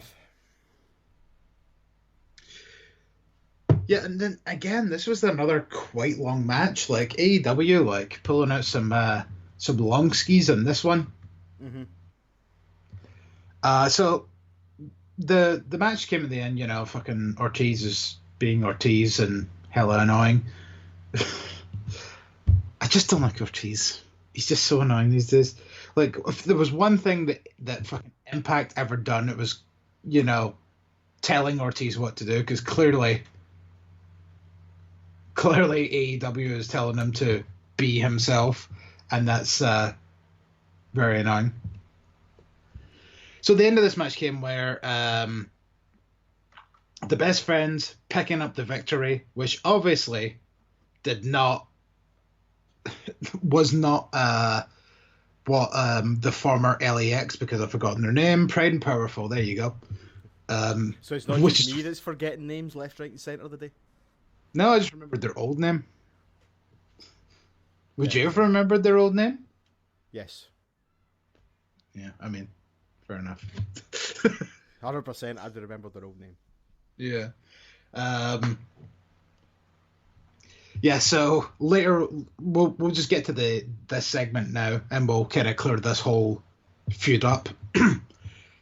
So after the victory, which was by a roll-up where Trent managed to pin Ortiz, later on in the show, Pride and Powerful go up and obviously beat up Trent's mum's van. And then later on, Best Friends go out and they're like, oh yeah, oh, you're going to pay for this and you're going to apologize to my mum on speakerphone. But, serious but still comedic. Yeah. Nicely done, Trent. So we go backstage after that with MGF, who is starting to rally his campaign team. Yeah, same campaign team as last week, which is quite good. One of the wrestlers, Lee Johnson, is there, and he makes fun of him because the poster that was put up on the wall was not straight.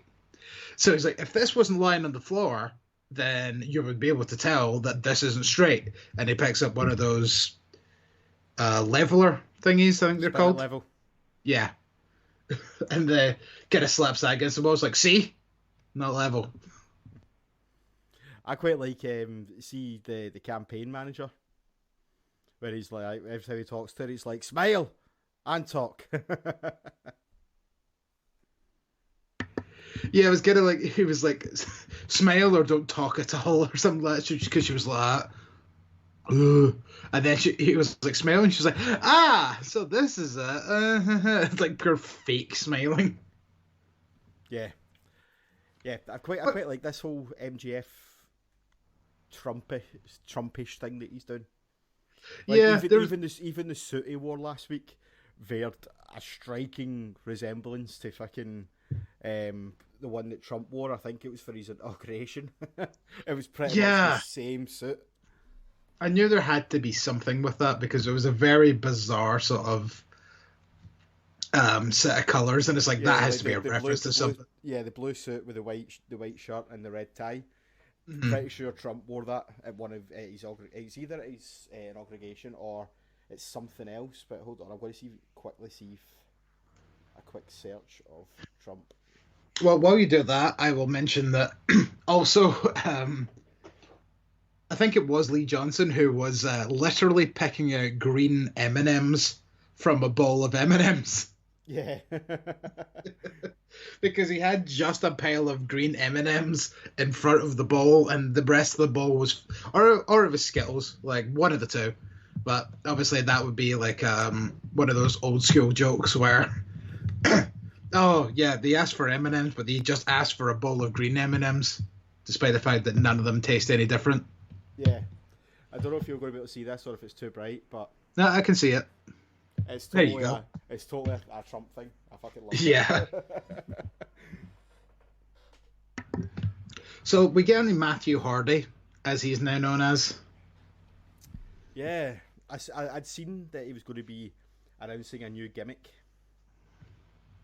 His gimmick is he has no gimmick now. Yeah.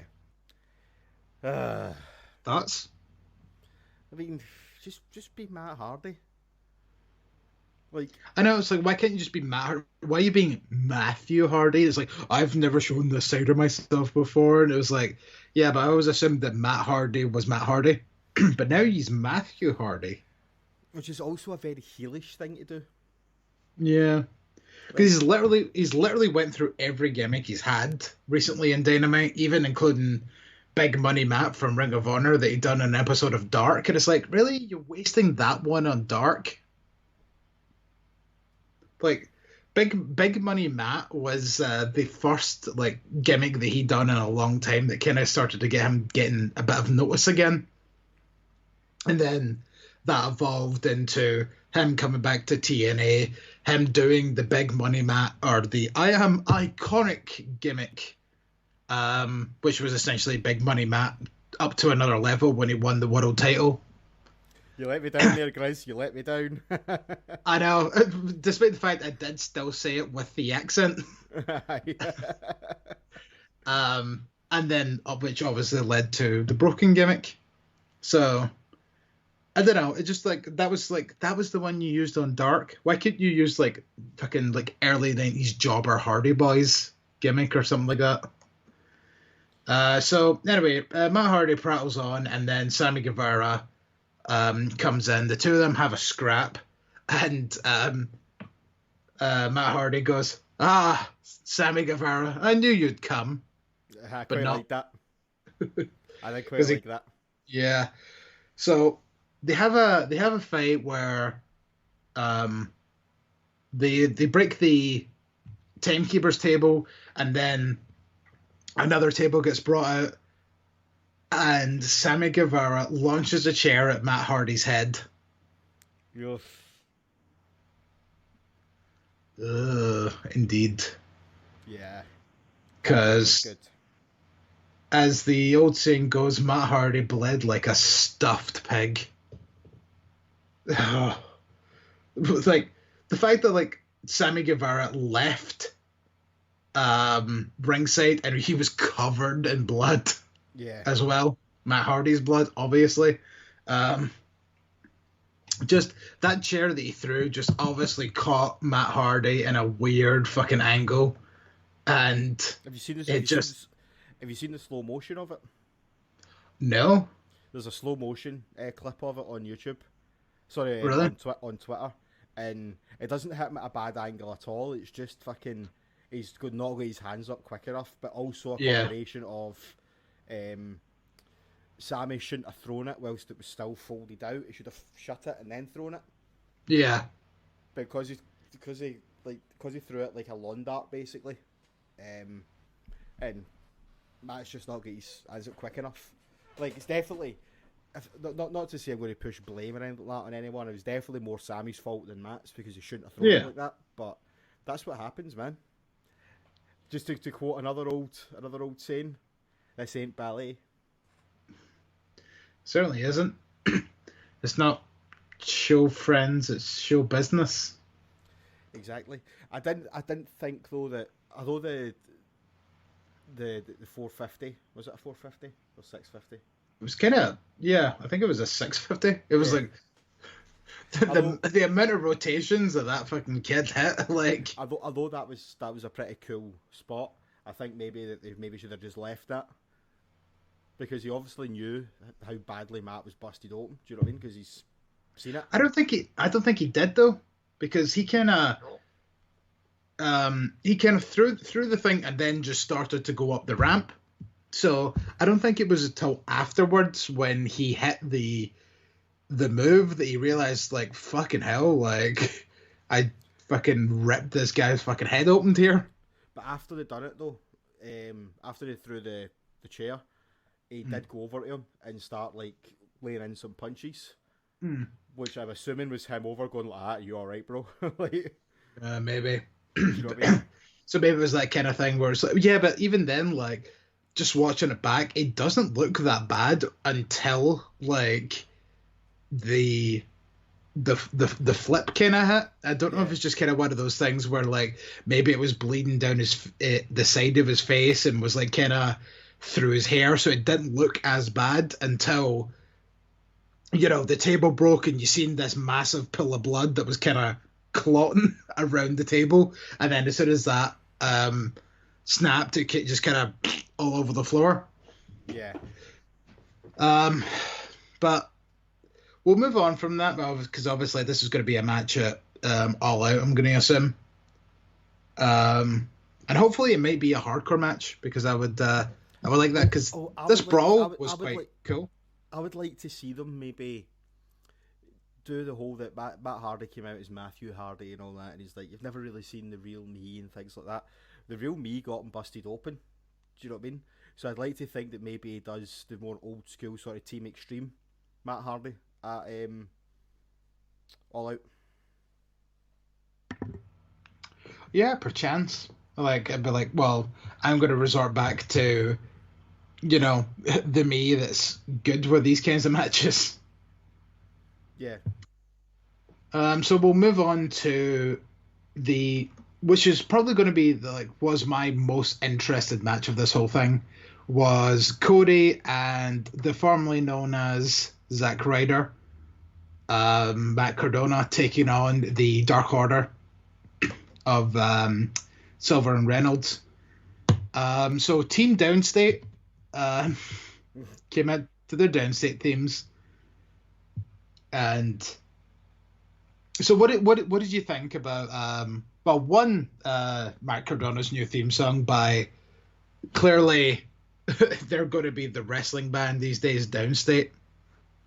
I actually heard it a few weeks ago. It's quite good. I like it. Yeah, they've uploaded it onto their Spotify if anybody wants to listen to the whole thing. Yeah, I seen Matt Cardona sharing it on Twitter. It was uploaded a few weeks ago, so I listened to it then. It's decent. This match, to be truthfully honest with you, I didn't catch much of, because, like I say, I was working whilst watching. So I didn't really catch much of it. To be honest with you, I'm not really that bothered. Like, okay.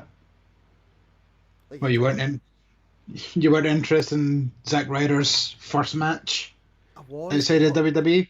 I was, but not in a tag team match.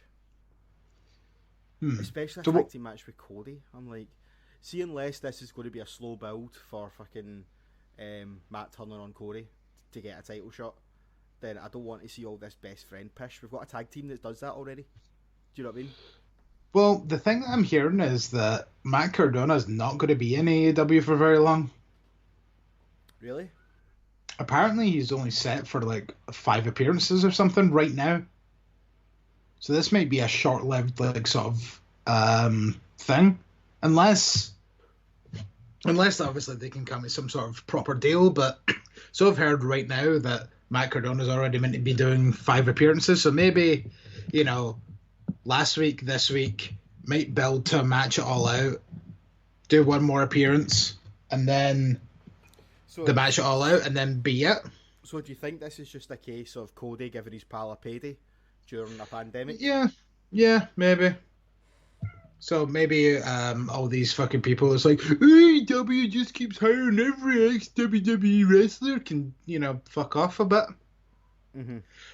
And you know what? Like, see, now that I brought that up, like, oh, I'm sorry, are these wrestlers that got fired by WWE not allowed to wrestle on television anymore? Is that what you want? You want people out of a job? Heartless fucks. I know. I just ignore all that shit now. I know. Oh, it's so bad. Yeah.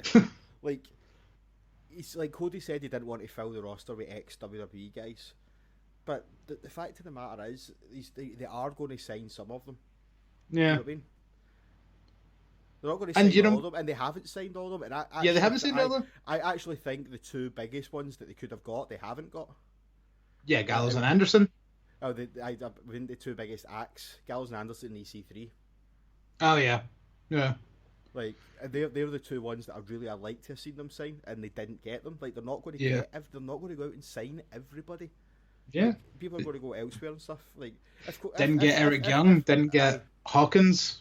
If what you're saying is that that's true, it's just a 5 appearance deal, and it's just a case of Cody giving his best pal a payday after he's just been released from somewhere during a pandemic, then what the fuck's wrong with that? Like, I know, Jesus. I would hire you if I owned a company or something. I didn't really think that went through. So, despite the fact that Silver and Reynolds are an established tag team, they are kind of the jobber tag team of the Dark Order. But they worked over Cody and Cardona for a long period during this match. Mm-hmm. Probably more so than they should have. But eventually, Cardona and Cody came back, and Cardona, it's really hard to not see Ryder right now, I swear to Christ. Cardona hit his finisher, the radio silence. I see where he got that from. For the 1, 2, 3. Yeah. Oh, radio, tell me everything you know. I like to sing with the radio. I like to play it real loud. Okay, so then we'll move on to the... Oh my god, what the hell is that called? Debate. Yes. Yes. Why don't you take us through the debate? The debate was one of the fucking best segments I've seen in a long time. It gets introduced as the debate leader. The big surprise was Eric Bischoff, which I think 99% of wrestling fans probably guessed it was going to be him. Orange Cassidy's introduced first, and then Le Champion, which I still don't get why he's still calling himself Le Champion, because he's clearly not the fucking champion anymore, but not the point. So they come out, and Eric Bischoff says that neither wrestler has been told the questions in advance, so that it would be their most honest answers that were given. Proceed to ask some questions around the match in itself, but then question number 3, Eric Bischoff asks about rising sea levels, to Chris Jericho going apeshit and being like, "What the fuck's that got to do with anything?" And I don't have an answer for that. And it then goes over to Orange, and he gives fucking pretty much the Wikipedia definition of rising sea levels.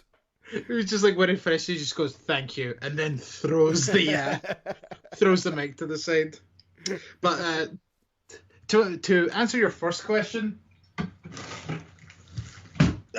he is still the champion of life. True. And also, he is now the champion of my heart.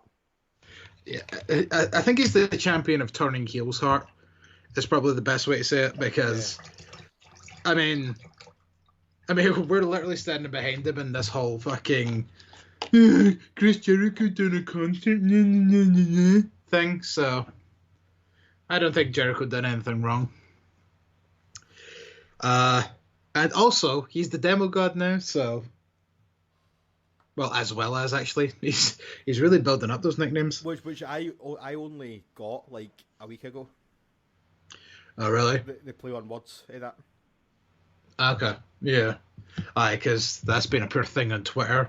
That also, if I wasn't a part of a certain fucking group chat, I wouldn't have known, because all them really love to talk about the ratings that AEW pull and the demos and all that. And it's convenient how every week, whenever AEW loses to NXT, they're like, oh, well, look at the ratings. And it's like, yeah, but last week when AEW like kind of crushed NXT in the ratings at this most recent episode, they were quick to not post about it.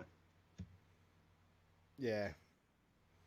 I don't know why you surround yourself with such idiots. Me neither. I guess I just need friends that somewhat like wrestling. Just to clarify though, because in case that last comment made me sound like an idiot. Like, see, I was saying that, like, obviously I got the demo god thing was because he was talking about that he pulls all the best demographic, the 18 to 49-year-olds.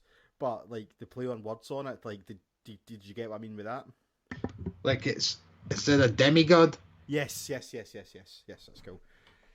Just in case I sounded like an idiot there, but yeah. Demigod. No. Bench for God, loving God. Bench for God, loving God. I could do this all day, and I just might. Bench for God, loving God. Bench for God, loving God. Hey, what was your thoughts on the debate? It was perfect. It was perfect, and I loved it. As you kind of mentioned, the third question with the way that Orange Cassidy just came out with this excellent answer, and then we get to question number 4, and Orange Cassidy just clams up again, just doesn't say a thing, and we get to question 5. But before we do that, the other little additional bit which I enjoyed very much was Chris Jericho giving Orange Cassidy a bit of slander for how he was dressed to come to a debate, because I mean Jericho looked fucking awesome in his suit, and Orange Cassidy came to the ring dressed as how Orange Cassidy dresses. So Orange Cassidy pulls out a clip-on tie and just kind of clips it to his t-shirt and is like, there. I missed that. I heard Jericho obviously giving him shit for it. I missed the clip-on tie bit though. That's quality. I need to watch that back now. So we get on to question 5, and then they're like, so what does this rematch really mean? And then this is when it turns serious. And Orange Cassidy, I would argue, cuts one of the fucking greatest promos I've ever heard. I wouldn't go that far, but it was a very good promo for someone that doesn't talk. Yeah, okay. But I mean, like, you talk about, like, going into a match that I was already interested in because it was really good the first time, but now this is going to be this kind of thing where I really want and hope that Orange Cassidy doesn't do any of the kind of, you know, bullshit in this match, and he just wrestles it like a proper wrestler. Because I mean, you done all that in the first match, and then I mean, okay, you weren't doing it when you lost, but you still lost. So maybe this time Orange Cassidy just wrestles the match like a wrestler that has something to prove, because he does have something to prove, and he brought that up. And so that's when he was kind of like, right, well, you know what? Yeah, you think this is embarrassing? Well, there's nothing going to be more embarrassing than when you lose to the guy who puts his hands in his pockets. Yeah. And it's obviously good. I think Orange Cassidy is going to win this match, and it's going to set up a rubber match for All Out. Because it's going to be the complete opposite from what was happening originally, with Jericho going, I'm not going to give you a rematch. It's now going to be the other way around, where it's going to be Jericho wanting the rematch. Yeah. And I don't know, I think they should add something to it. Like, Let's see. Maybe just making the next person, the winner of the match, sorry, being the number one contender. So the next person to face either MJF or John Moxley. Yeah. So like, there's something on the line there, and we'll. I think they should do something more personal on the line. I don't know Such exactly. as? I don't know exactly what, but I feel like the title doesn't really fit in this scenario because it's never really been mentioned. It doesn't need the title involved to be interesting. Something like if Jericho loses, he has to disband the Inner Circle or something like that. Okay. Or if or he has to leave the Inner Circle or disband them, and if Orange Cassidy loses, he has to leave Best Friends or whatever. Something like that. I know that's not great, but something a bit more personal. Yeah, I mean, that's actually a good shout, to be honest with you. Like, you're right, it's not really about the title, it's just that was the first thing I could think of was, potential number one contendership. But it's going to be a good match. It's going to be interesting. I can't wait to see what happens, and it's going to happen next week. Oh, or even funnier, the loser has to join the other one's group. Can you imagine Jericho being forced to join Best Friends? And then they all go for the big stupid hug, and Jericho's like, get off me! Something like that, do you know what I mean? Just something a bit more personal than the title. They get the that could be it, because the match between Orange Cassidy and Jericho next week is, if Orange Cassidy loses, he needs to pay the $7,000 to fix Chris Jericho's jacket he ruined. So Orange wins this match, and then at the pay-per-view, if Orange Cassidy beats Jericho again, Jericho has to pay for the repairs for Trent's mum's car. Yeah, that's a possibility. Or they could even do that Jericho has to wear that jacket every week on Dynamite. That as well. Although I do like the kind of idea of having to join the other fight, even if it's just for like 30 days or something. Yeah. And then, because that's a pure old school stipulation, you have to do this for the next 30 days, and it's blah, blah, blah, blah. It's like hijinks ensue. Yeah, and even if it was to go the other way around, where, like, say, for example, Orange Cassidy has to join the Inner Circle, they could then use that to build a feud with someone else, because they could maybe have, like, Sammy Guevara, for example, treating him like shit the full time. Yeah, like, they just take pot shots at him, and, like, it's kind of one of those things, like, oh, you can't touch any of us, or you lose your contract, or something like that. Like, there needs to be stipulations so that Orange Cassidy can't just, like, attack Inner Circle members or something. Yeah. Oh, it'd be great as well. See if Jericho ended up having to join Best Friends. What if they do for the full 30 days? Jericho being like, no, I'm not doing the hug. And then at the end of the 30 days, he does the hug. And it's like a wee face turn. Do you know what I mean? Yeah. And then he goes back to the Inner Circle, and they're like, what the hell was that? And he's like, you know what? It's actually kind of comforting. You should try it. You should try it sometime. He's like, come here. And then, like, fucking Ortiz is like, no, stay away from me. I'd imagine Ortiz would be the one to go like that. Okay, bring it in. Griz is doing the tongue thing. Yeah. He did it 1 week, and that was about 7 months ago, and I still remember it because it still annoys me. I hate you, Ortiz. As you've mentioned before. So next, we move on to Britt Baker, who has been interviewed by Tony Schiavone.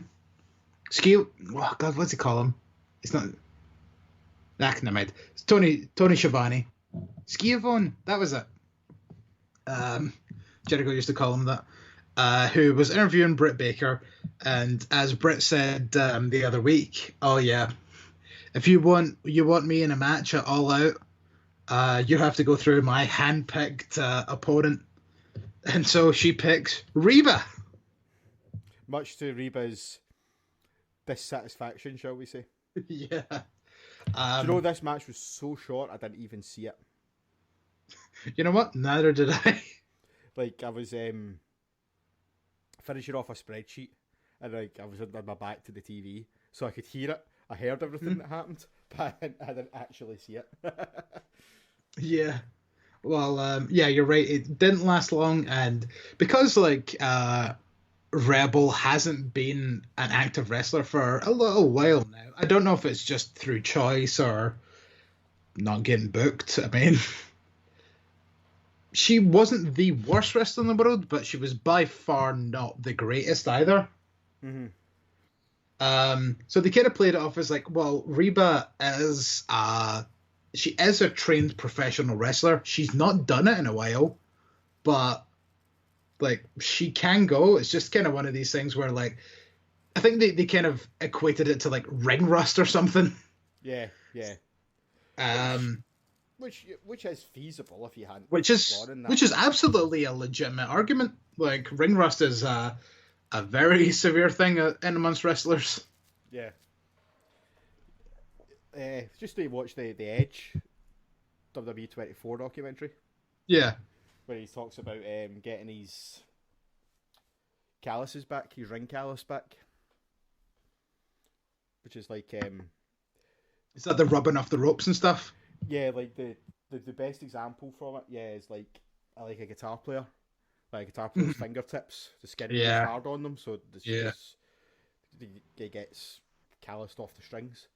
Yeah. But it's not just that, it's your awareness of the ring and all that. Like, you need to get all that back. Like, that's not something, it's not like driving a car that you just remember. Do you know what I mean? I mean, there probably is to an extent, but obviously there is absolutely a kind of, there's 100% there needs to be like that kind of stuff that you need to go through. You could not just be like, I'm ready to go, and then enter the Royal Rumble and just be as good as you used to be. Yeah, no, definitely not. Yeah, there had to be all this planning and yada yada. I mean, like look at The Rock. Walk again. Look at The Rock when he came back, and Curtis Axel and who was the other guy? Hawkins, I think it was. Went to The Rock where I think he was filming a movie, and they also had a ring set up there so that The Rock could get back into kind of wrestling kind of. Well, not wrestling shape, but, you know, like, learning, like, hitting the ropes again, learning the ropes again kind of thing. Yeah. Like, they all needed to do it. And, well, anyway, like, there was that, but as you say, the match didn't last very long. Reba, because it's funny to call her Reba, got into like a little bit of offense. It was kind of like that kind of thing where she was like, I remember how to do this, kind of. She went up for a moonsault from the top rope, and she's like, no, I'm not comfortable with this. So she tried one from the second rope, which she missed, but the actual moonsault looked fucking awesome. Like she was almost there. Yeah. If she just committed to the top rope one, you know, who knows what might have happened. She may have won. Because I'm pretty sure that was her finishing maneuver. Yeah. Not sure what finishing maneuver was, but yeah. And Big Swole was dressed as Tuxedo Mask from Sailor Moon. No idea what any of those words means. Well, you've clearly not watched Sailor Moon then, Jesus. Nope, definitely not. Sailor Moon was the best. It lasted for so long. Yeah, I remember I used to watch on Fox Kids. Remember when Fox Kids was the thing? Yeah, I do actually. I don't think I ever watched it though. I was more of a Cartoon Network and Disney Channel kid. Yeah, I don't think I watched Disney Channel as much. I think it was Cartoon Network and Fox Kids for me. My evening viewing every night was Disney Channel between 9 and 11. 9 o'clock, you get 2 episodes of Home Improvement. And then at 10 o'clock, you got an episode of Honey, I Shrunk the Kids, the TV show. Then I went off air. There was a TV show of Honey, I Shrunk the Kids? Yes, there was. I've Wow. seen every episode. The only thing that I remember watching on Disney Channel was Boy Meets World. Yeah, I watched that too. Yeah. Topanga. Big wrestling fan. Yep. She's done a few. Yeah, She's done a few spots, hasn't she? Like indie shows and stuff. yeah, she was. I think she was always at like PWG. Yeah. Her and Sabrina the Teenage Witch. Yeah. Melissa Joan Hart. Yeah. God, that's like my two childhood crushes. There. Yeah, tell me about it. And they turned out to be wrestling fans. Man, yeah, they've both been perfect for me. All I need to find out now is like Sailor Moon was a wrestling fan. Again, I still don't know what that is, so that's lost on me. Yeah, well, I had a crush on her, despite the fact she was an animated character. Well, I mean, there used to be the consensus round about school that Lara Croft was hot. Yeah. And that was like Tomb Raider 1 days. Yeah. I mean, she's hot now. But that's... Well, you know, the most recent ones. I can't remember the name of the actress that played her the second time round. I'm talking about the games. Yeah, I was... Fair enough. Each to their own, as they say. If only that make Lara Croft nudes cheat was still in the games now. Wait, wait. Was that a cheat? Well, the story goes that there was a cheat, and it was in a gaming magazine, but that magazine came out on April Fool's Day, so it was the gaming magazine was like the make Lara Croft naked cheat, and it was like for Tomb Raider 4, so it was still, you know, kind of shit. But whenever you put in that cheat, instead of Lara Croft becoming naked, she just blew up. Like all her limbs would just go boom. Fuck's sake, man! I didn't know that. But there was always, man. We should do a retro gaming podcast. There was always like those fucking. Oh, don't tell me, man. There was always those rumors of different cheats. I remember like when GTA 3 first came out, and there used to be the rumor that you could go through the tunnel to get to another city, but you could only do it at a certain time of the day and stuff like that, and fucking. And do you know that they're talking about the GTA, the GTA remaster that's coming out for PlayStation 5, the extended version, and they're talking about you're going to be able to get to go to Liberty City. Okay. Right? I really fucking hope you get there by driving through a tunnel, just to throw back to that old fucking rumour. Like... Man, how cool would it be if like you could go to Liberty City and Vice City? Because... I mean, there was San Andreas where like they'd done that bit like right at the end of the game. Spoilers if you've not completed it, where CJ goes to Liberty City, and it's all just in a video kind of cut, but you see the building where the guy from like GTA 3 like took over after he ended like the big mafia kind of, for lack of a better word, or the people that running the place, and it was like, oh man, that's that place. Is like clearly that was the one place in Liberty City that they animated for that game. Yeah. Of CJ rolling up to that place, killing him, and then it was just like, and then it just fades to black, and then there's a plane. It's a plane again. It's like, oh, he's left. Yeah, damn it. I know. It was like that would have been super cool if you at least like animated part of the city that you could like drive up to, like yourself, as opposed to just be like, oh, here we go, video scene. Yeah. Apparently, though, Nico's going to be coming back at Liberty City once that unlocks. Interesting. Anyway, let's not talk about video games. They're going to make me buy GTA 5 for a fucking third time, aren't they? It's free for the first 3 months on PlayStation 5. So if you get a PlayStation 5 at launch, you won't have to buy it again, but... Yeah, but no doubt that they'll bring in the Liberty City portion of it after those 3 months. No, it's GTA Remastered. It's all part of the same thing. Hmm. I don't know. I still smell kind of Bill Honky here, but what wasn't Bill Honky was the main of. I don't know if it's going to be on PS4 though, like the extended. I think it might just be on PS5. But Yeah, that'll be the grab for people to buy it again. yeah, But what wasn't Bill Honky was our main event of the evening because it was for the AEW Championship as Darby Allin challenged Jon Moxley. Yes, I almost said it. You've seen me almost say it. Yep.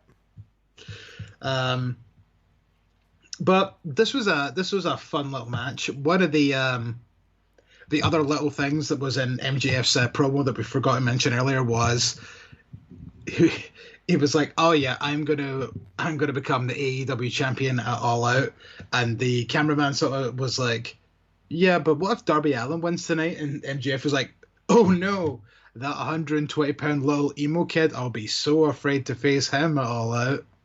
Yeah. And the reason I brought that up is because during this match, MJF actually interfered to try and cost Jon Moxley the championship belt. So Wardlow came out, distracted the ref, which caused MJF to come in, smash Dean Ambrose over. I did it. Yeah, you did it. You did it. Smash Jon Moxley over the head with the championship belt, which led to a coffin drop from Darby Allin, which got the closest 2 count probably in the history of close 2 counts. And genuinely, I thought when Darby was setting up for, well, I actually thought he was going to get it there, but when Darby set up for his second coffin drop, which got countered into the sleeper hold, yeah, I thought he was going to hit it again and win there. It would have been, I mean, it would have sucked that, like, obviously, Moxley's title reign would have ended on an interference loss, but it would have been a nice little thing to kind of, but Moxley would have ended up getting added to the All Out match. It'd end up being a triple threat, and he'd win the belt back by pinning Darby, which actually I would rather. Because I don't think it's right to put the title on MJF just now. But I don't want to lose either. Yeah. So that would have been the ideal scenario. Do you know what I mean? It would have been actually, God damn it, you know what? I think that would have been perfect. Like, Darby wins the belt off MJF's interference, and then and then Darby saying to Mox, "Yeah, you know what? Like, I didn't win this fairly, so not only am I going to defend this belt against MJF at All Out, I'm going to defend it against you as well." And then that would make MJF flip out and he's like, "No, I had a guaranteed shot at this, and you can't take that away from me." It's like, well, I'm not taking this away from you. You're in the match as well. Yeah. And then, as you say, like, Moxley can win the belt back off of Darby Allin by pinning him, and MJF not being part of the decision. That keeps MJF kind of in the hunt and also undefeated. And he can keep him away from the belt for a while, because I don't feel like I wouldn't mind if he won it. I don't think he should win it, because I don't think Moxley's anywhere near done with this championship yet. Yeah, definitely. Moxley's run with this championship is very much like Drew's. I just don't want it to be defined by COVID. Do you know what I mean? Yeah. At least, Mox got to win his belt in front of fans, though. Yeah, that's true. But yeah, so that was AEW. I mean, would have very much preferred if what we were saying was kind of the case, but nevertheless, we'll kind of see what happens after this. Maybe we get Wardlow against Darby Allin or something. Potentially, yeah, potential. Because, I mean, Darby can still come out and be like, "Yeah, I wasn't a fan of that." Like, and since MGF is in the main event, why don't I fight you? And it would look really good to him squaring up to big, massive Wardlow. Yeah. Or maybe Darby Allin just gets involved in the title match. I'd be okay with MJF getting pinned if Darby Allin causes it. Yeah, that's also true. But I'm just kind of not wanting Darby to lose. Not Darby, MGF. Yeah. At least I don't want him to lose clean. If there is some sort of shenanigans that leads to him losing, then I'm okay with that. I don't want him to lose clean. But at the same time, I also don't want Moxley's title run to end. So I'm like, I'm a fan of this match in terms of it's going to be a good match, but yeah, storyline wise and things, I think it's too early. Well, at least we'll be guaranteed to be able to watch it, together at this point. Because, well, unless Scotland goes back into lockdown, which we're not right now, but, Is it not a Wednesday night, though? All Out? Yeah. Oh, no, of course not. It's the fucking Saturday. No, it's a pay-per-view? Yeah, sorry. Never mind. Talking shit. You dumb. Well, why don't we flip over to the other channel of Wednesday nights and we'll talk about NXT. Indeed. Let's do that. So we kicked off the show right away with action where Rhea Ripley took on Dakota Kai and the winner will go on to face Io Shirai at TakeOver in just 2 weeks. Dos weeks. Yep, 2 weeks. And has the bloom come out Has the bloom came off the flower a bit too early when it comes to Rhea Ripley? I think so. I think they absolutely pushed her to the moon far too early. She didn't have a good, not just didn't have a good title run, she didn't have a long enough title run to justify all the hoopla around her. No, well, that's the thing. This isn't her fault. This was fucking shitty booking. And yeah, I know it's not her fault. Yeah. It's just now I just don't care as much. I mean, our visa issue didn't help. But yeah, could they not have just fucking had her beat Charlotte and then have Charlotte put the figure 8 in on her or whatever and then just write her off TV as injured for those 3 weeks where she couldn't work? Do you know what I mean? Because it wasn't even that long until she came back. And then... our visa issue only lasted 3 weeks. 3 weeks maybe? So just have Charlotte beat her down after their match at WrestleMania, and then that's why she's not on TV for a few weeks. And then you could say that's frustration that Charlotte didn't win a championship. Yeah. Well, Charlotte was the fucking heel anyway, so. Yeah, exactly. So it made even more sense. But now it's just I don't mean to say that I don't care about her. It's just, there's. I don't care about her anywhere near as much as I used to, and it's really quite sad. And then also to add on to that point, the fact that when she did come back, she then lost that triple threat match. She was the one that got pinned in that match as well. So she came back to this big return and then lost that match as well because old Queen Charlotte doesn't need to be pinned. I'm not going to lie, man. I am so glad that she's gone for a bit. And it's horrible to say. Did we not say this about 2 months ago? There's not that we wish harm on anyone, but Charlotte just get a wee injury to keep her out for a wee while, just to give everyone a break, would actually not be a bad thing. I'm sure we said that. Yeah. We didn't wish it upon her, but yeah, it was just we need a break from Charlotte. And then even the kind of way that, on Raw, the way that Sasha Banks kind of hinted at Charlotte's return when, because they set up a match next week on Raw, aka later on tonight, because we're recording this on Monday, where Sasha was like, oh, you were going to face a former women's champion, one of the 4 horsewomen, woo! You're going to face... Bailey! And Bailey's like, what? Do you know who I really thought it was going to be when she was doing that? One of the 4 horsewomen? Ronda? No, I thought it was going to be Shayna. Yeah, or Shayna. Yeah, because Ronda. I wish Ronda would come back soon. Remember Ronda? Good old Ronda. Makes me wonder if she was going to come back.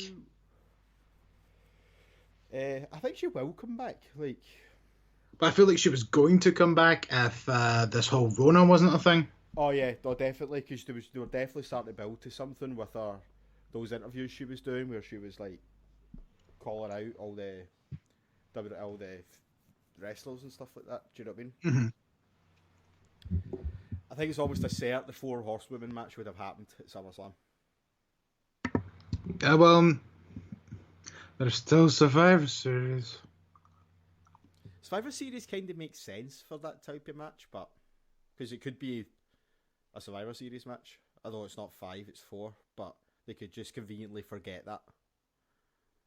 They conveniently forget stuff all the time, so, you know. They've done 4 and 4 Survivor Series matches before. Have they? Oh, there you go. Fair enough. Yeah. It's not always specifically 5, it's just that's kind of what they go for a lot these days. Yeah. I'd call it a traditional Survivor Series match with different numbers, though. Do you know what I mean? Well, I think the traditional Survivor Series match is just, it's a large elimination match. Yeah. So, Rhea Ripley started off this match against Dakota Kai. Again, as it says, the winner will become the number 1 contender for Io Shirai's Women's Championship. And I think this also kind of leads to the whole, I don't really understand why. I completely said that wrong. Anyway, I'll take that. I will say that again. This all kind of leads to the whole not caring about Rhea Ripley very much anymore, as she also lost this match. Like, Rhea Ripley was unbeatable for a really long time, and now she's just losing left, right, and center. Yeah. And I mean, like, absolutely don't take any away from Dakota Kai. I like the fact that Dakota Kai won this match, and we have like a fresh, brand new matchup. We got Dakota Kai against Io Shirai for the championship. But it's just one of these things where it's like Rhea Ripley's losing too goddamn much. And it's really starting to waning, like, the likability of her. Like, I mean... And she's going to wrestle Mercedes Martinez soon. Like, that's going to happen. And I think she's probably going to lose that as well, because... That probably should also happen at TakeOver. She's already got the upper hand on Robert Stone Brand, so see if she wins that, then that's that feud done. Because she's then literally beaten everyone. Do you know what I mean? Yeah. So the end of the match came where Rhea kind of had Dakota on the second rope. She was going to go for a big move off the top, but Mercedes interfered when the ref wasn't looking, took out Rhea Ripley, and that helped Dakota Kai kind of hit the kind of variation of the go to sleep with the kick, which got Dakota Kai the victory. And so Dakota Kai moves on to face Io Shirai. Then after the match, Mercedes Martinez takes out Rhea Ripley.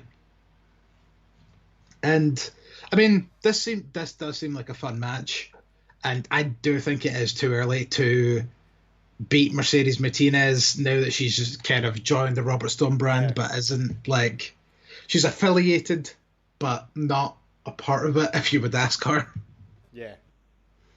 She's the Colt Cabana of NXT. That's actually a really good way to look at it. Yeah. So Bronson Reed comes out next. Still petit pois on Bronson Reed. Just not seen enough of him. Like, we'll see how he gets on at TakeOver. I know. I think this is kind of one of these things, though, is the fact that, you know, Bronson Reed has only been on NXT a handful of times, and now we're just meant to take him super serial because he's now in the ladder match. But you've not gave us enough of him to make us care. You could say they did the same with Lars Sullivan in the first one, though. I would agree with that. So just Yeah, wait and see. I know. I mean, but it's just kind of one of these things. Like I've kind of mentioned this many a time, and it's kind of more people from NXT moving up to the main roster, where it's like WWE just assumes that you know who everybody is. And Bronson Reed is one of these few people where I didn't know who he was before he got signed. Like, it was some Australian wrestler that some people knew a little bit, and that was really about it. So they didn't do a good job of like really presenting him. Like they've been doing these kind of backstage or kind of build up videos with him, so that's at least something. But that's been about it. Yeah. He's okay. Like don't get me wrong. Like he's not like the fucking worst wrestler or anything like that. But that's really about it. They're doing like the same kind of entrance and everything that they do with Mastiff in NXT UK, where it's like he stomps the steel steps and the camera goes. Aye. Yeah. I'm not, like I say, I'm not entirely sold on him yet, but I'm not writing him off yet. I'm going to wait and see how. No. Goes. I think the ladder match is going to need to kind of be a breakout kind of performance for him. So we'll kind of see how he goes with that. Yeah. So he wrestled Shane Thorne, formerly of TM61, with the most generic T-shirt that you ever did see. Can't say I've paid that much attention to it. Shane Thorne. Yeah. Okay. Yeah. You know me, my T-shirts. Yeah. So then, in the parking lot, Breezango are walking in, and a car drives up next to them, and they kidnap Fandango. Of course, it is the former Phantasma and his crew. They've kidnapped him. Mm-hmm. So I feel like we haven't really spoken about this faction very much. I'm going to call him former Phantasma because right now, Escobar, I'm pretty sure his name is. Alright, just before we do though, Bronson Reed won. I forgot about that. Thank you. You're like, then Shane Thorne came out. So then we saw a backstage parking lot segment where. I mean, it shows how little like that match mattered because it's Shane Thorne. Like, when was the last time we spoke about him? Probably when TM61 were still a fucking tag team. Yeah. So what do you think about? Yeah. Legado del Fantasma, I think they're actually called. Yeah, I like them. I'm glad to see DJZ getting to do something of note. Not hugely sold on Mendoza. No, on Phantasma's new name. Because I just think it's Santos Escobar. That's it. Yeah, I just. No, wait, is it? Yes, it is. I was really making sure that I didn't get that confused with the drug lord guy. No, that's Pablo Escobar. Yes, but there's kind of like I kind of get the feeling that that's the character they're going for, and that's fine to go for that sort of like gang leader character, but don't use the guy's actual name in it. Do you know what I mean? I know. Like I know. Not uncomfortable with it, but I've just kind of like because Pablo Escobar gets glorified something chronic, like by Firefest. Have you ever watched those documentaries? I did. Yeah, because the whole thing was that they were going to hold the festival on this island one time, and then they found out it used to be owned by Pablo Escobar. And then they were like, don't ever mention that he used to own this island. And the next promotional video they did, they were like, on an island formerly owned by Pablo Escobar. And then the people that were like, got to provide them the island are like, right, you're not fucking doing this here anymore because you've done the one thing we told you not to do. Yeah. And like say Narcos, like TV series and stuff like that, and I've seen loads of documentaries about him as well. Like particularly the local people, like kind of looked at him as like not a savior, but as like their leader. Do you know what I mean? He gets quite heavily glorified for the fact he fucking murdered hundreds of people. So I'm kind of not on board with that. Do you know what I mean? Yeah, but kind of the thing is, like, the people that are around him, like, sort of praised him purely for the fact that he was kind of bringing money into that sort of community and everything. Yeah, I know, but there's ways to bring money into a community. And do you know what? See, if he wants to deal drugs, fuck it, man, go for it. If you want to bring money into a community dealing drugs, go for it. But see, when you're just ordering fucking shootings on pretty much a daily basis, like... Yeah, hits on people. Yeah. I mean, like, that's the thing. Like, also Mendoza, like, he may not be the most known wrestler in the world, but, like, he's been cutting about 205 in NXT for fucking ages, man. Like, so it's actually kind of good to see someone like him that's maybe a bit lesser known for, I mean, like, people have been seeing him in NXT and all that, maybe not 205 as much, obviously, because not many people watch 205, but it's good to see, like, that they've at least got... They've got, like, one, like, quite legendary wrestler, because, I mean, he's, what do you call it? A second or third generation. I can't remember which exactly. He's definitely at least a second, because he is literally son of Phantasma. And you've got Whackin' Wild, which obviously, as you said, was DJZ, you know, quite a big name elsewhere. And then you've got, like, kind of, you know, WWE's prospects. So you've got like a nice kind of mix of people as in this faction. So it's kind of nice to see the whole kind of hoopla. So speaking of glorifying gangs, next up we had the Triple Threat. We certainly did. So yeah, what was your overall thoughts on that? I know we talked quite in depth about this last week.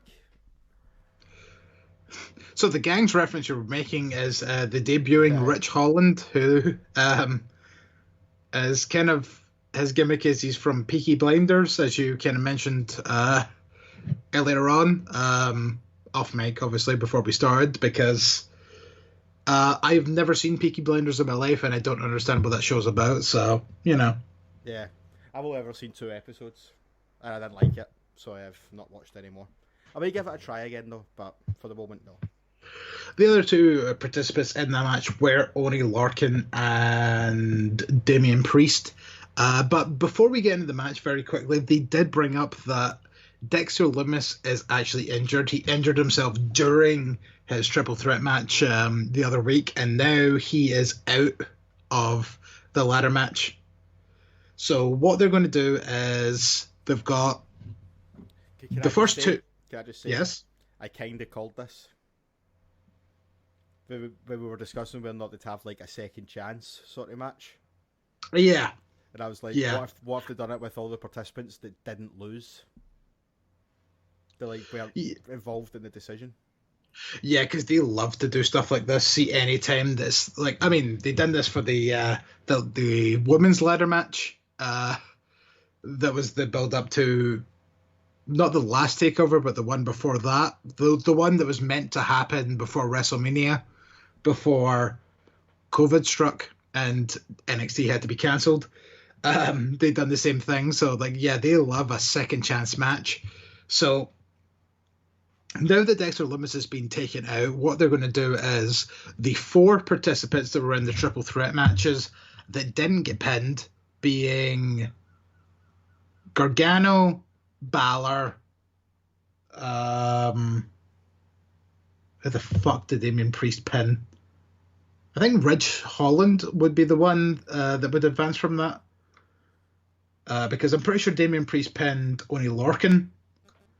So Ridge Holland and whoever doesn't technically get pinned in the final match, which is going to be next week, which features Kushida and someone else I can't remember right now, but the third person is going to be a mystery entrant, which is going to be interesting. to see who that is. Is it going to be a debut? Who we got? I'm interested. So those two are going to fight in two singles matches, and then those two winners of those two singles matches will go on to the ladder match. Mm-hmm. Yeah, it's a good way to do it, because we never really thought about doing it that way when we were discussing it initially. Yeah, we could have said like a sort of gauntlet or battle royal or something along those lines. So, spoiler for that match, obviously, like it's Damian Priest pins Oney Lorcan to win that match. Rich Holland did do a really good showing for himself, though, considering this was his debut. But he was left out with the pin. But it was quite strong style, like, you know, Ridge and Oney Lorcan had a couple of these big chop fest spots, but Priest ended up coming away with a victory. Then, see, at least on my feed, I don't know if this happened to everybody, but this was really bizarre. They promoted that coming up next was Keith Lee versus Cameron Grimes. And then we cut to commercial. And then when we came back, the match was just already in progress. Which is something they haven't done before, and I don't like it. I think it was your feed, because I didn't notice that. I think I would have noticed that. Do you know what I mean? Mm-hmm. And it's not jogging any memories. Like, I think it might have just been a dodgy cut you had. Because it was kind of the thing was like, I kind of looked up and the match was already started, and I was like, wait, I didn't remember entrances, and there wasn't any. But also the feed I had also had full-on commercials. Yes, I was using a dodgy feed. Fuck you. No, I wasn't what I was going to say. No, but for anyone else, I was thinking that. No, I'm sure there was entrances. In fact, I'm 99.9% sure there was. So, anyway, Keith Lee dispatched of Cameron Grimes quite quickly. And then we got another promo from Karrion Kross on the Titantron, which this one worked really well because it had the close-up shot of Karrion Kross that we all know, because that's kind of his gimmick. And then after he cut the promo, he pulled back and he had like Danny Burch and like a full Nelson. So he's cut that promo the whole time while holding this guy in a full Nelson. Yeah. You know, like in, what do you call it, drool falling from his mouth and all that, because he's clearly been knocked to absolute fuck. And this builds up to the main event of TakeOver Porn. And there was other wrestlers as well that he'd laid out as well. It wasn't just Danny Burch. Yeah, but he was kind of the prominent one. So this was the part where they announced that Dexter Lumis is no longer in his matchup, and Metallica's "Moth Into the Flame" is going to be the theme song for NXT Porno. Yep. Why and then this is NXT Porno, because it's Triple X. Ah, okay. Fair play. This is when, as we mentioned earlier, Santos Escobar and his crew brought out Fandango to beat the shit out of him some more, and just, you know, kind of gloat about the fact that, oh yeah, you made fun of Lucha Libre a few weeks ago, and we've not forgotten that.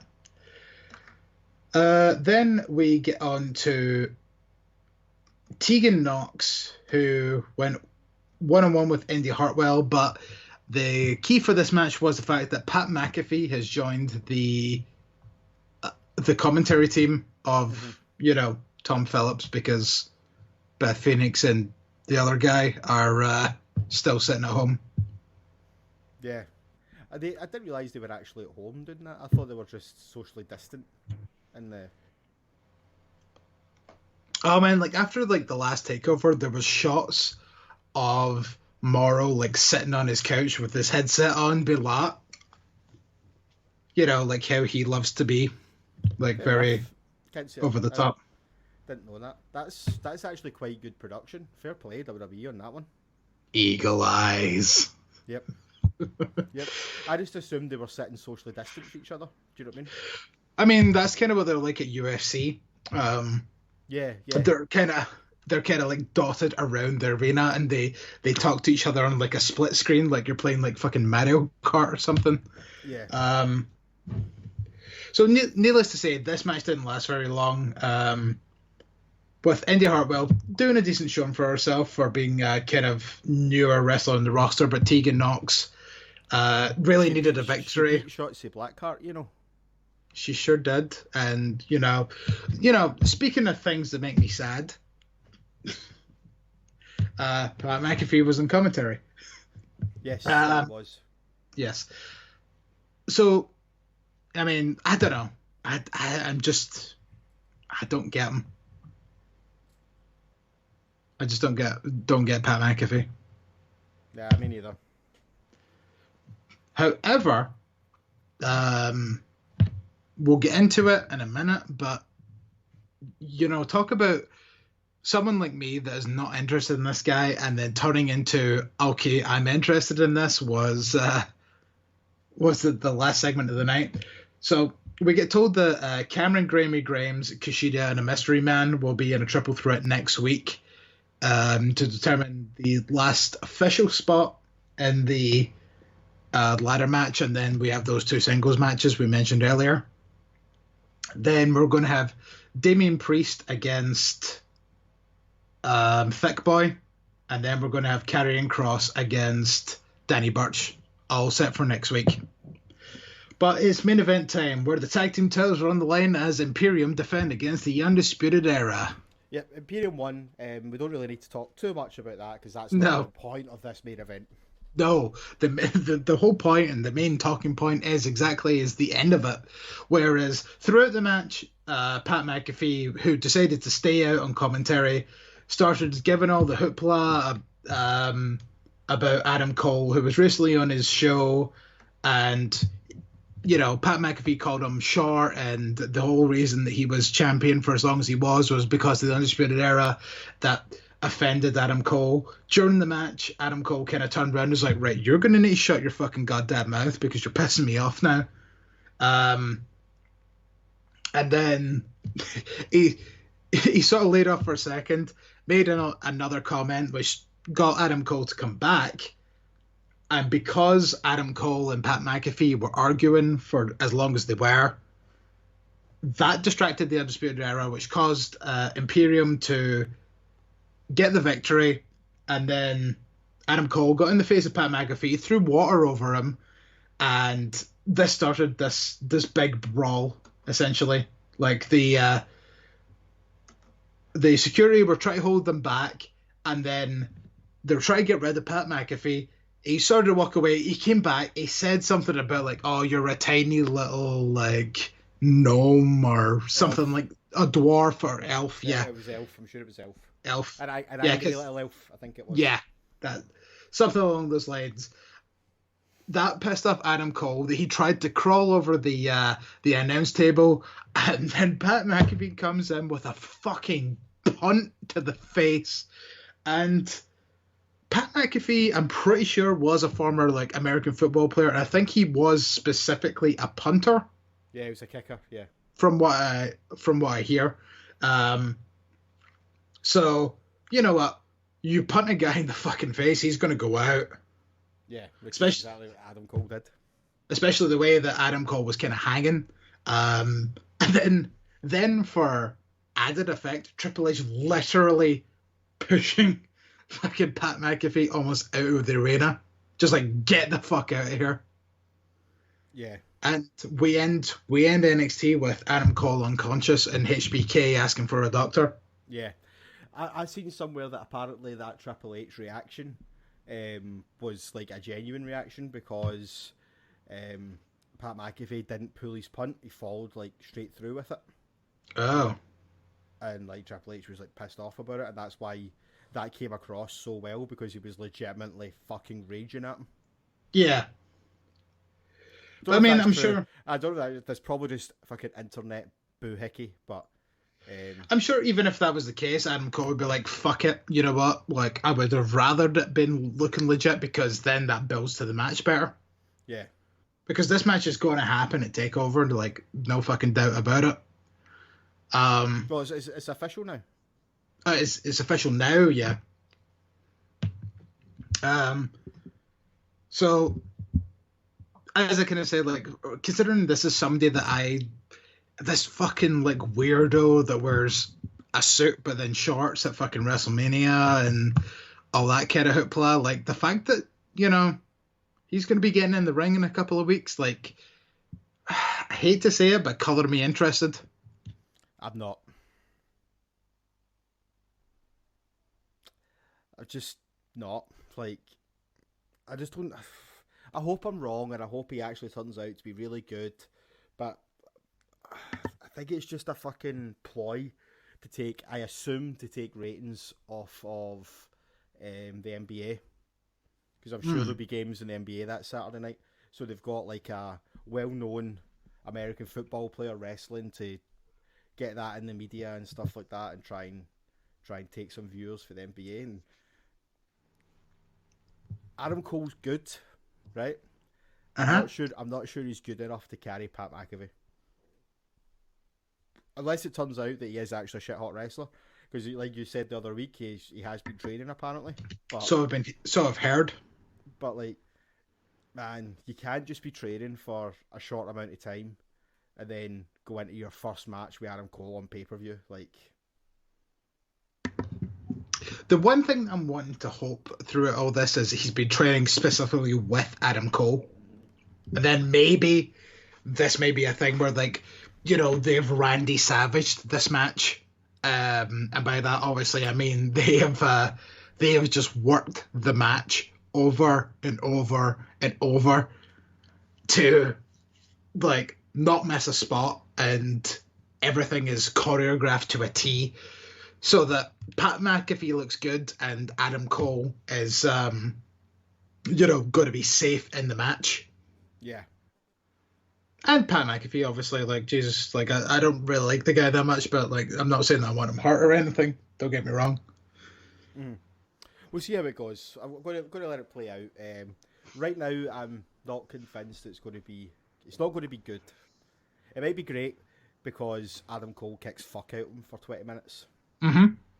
And then Pat McAfee probably wins. Yeah, see, no. What if Pat McAfee's... Can't even get through it. What if Pat McAfee is the leader of Retribution? Oh my god, please don't. Speaking of Retribution, he just pulls off the mask and like, it was me the whole time.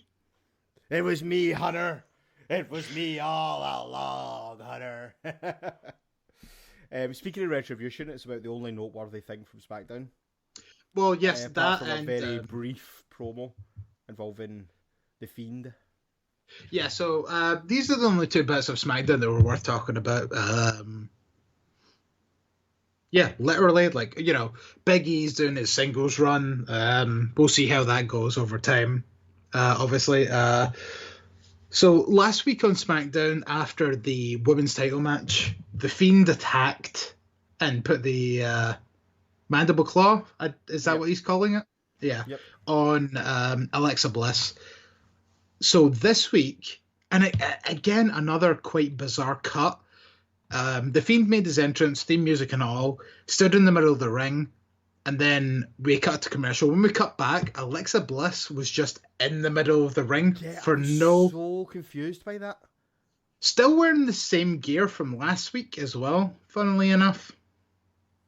As a little continuity error. So Wyatt kind of stalked around her doing that weird creepy crawly thing that he does, the kind of Dexter Loomis looking thing, and then started to threaten to do the mandible claw again. And then Alexa Bliss just sort of was like, don't do that. and then started stroking the Fiend's face.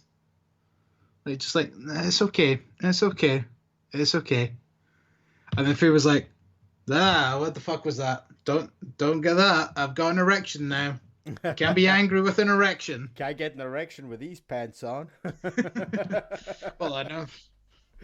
Yeah, Jesus. The guy in the stores told me they were snuggly. I mean, let's face it, those fucking pants are tight as fuck. Like, you would not be able to hit an erection with those on. No, definitely. Yeah, and then Braun Strowman came on the screen. Then Braun Strowman came on the screen. Jesus Christ. Braun Strowman came on the screen with, your beloved close-up promos. Not my beloved. I never said that. I just said. No, I know that was the joke, because we spoke about it on Saturday, and it's like, because everybody cuts these promos where they're so close to the camera these days. Aye. And I was like, Karrion Kross was the only person that fucking done that, and clearly everyone else steals it.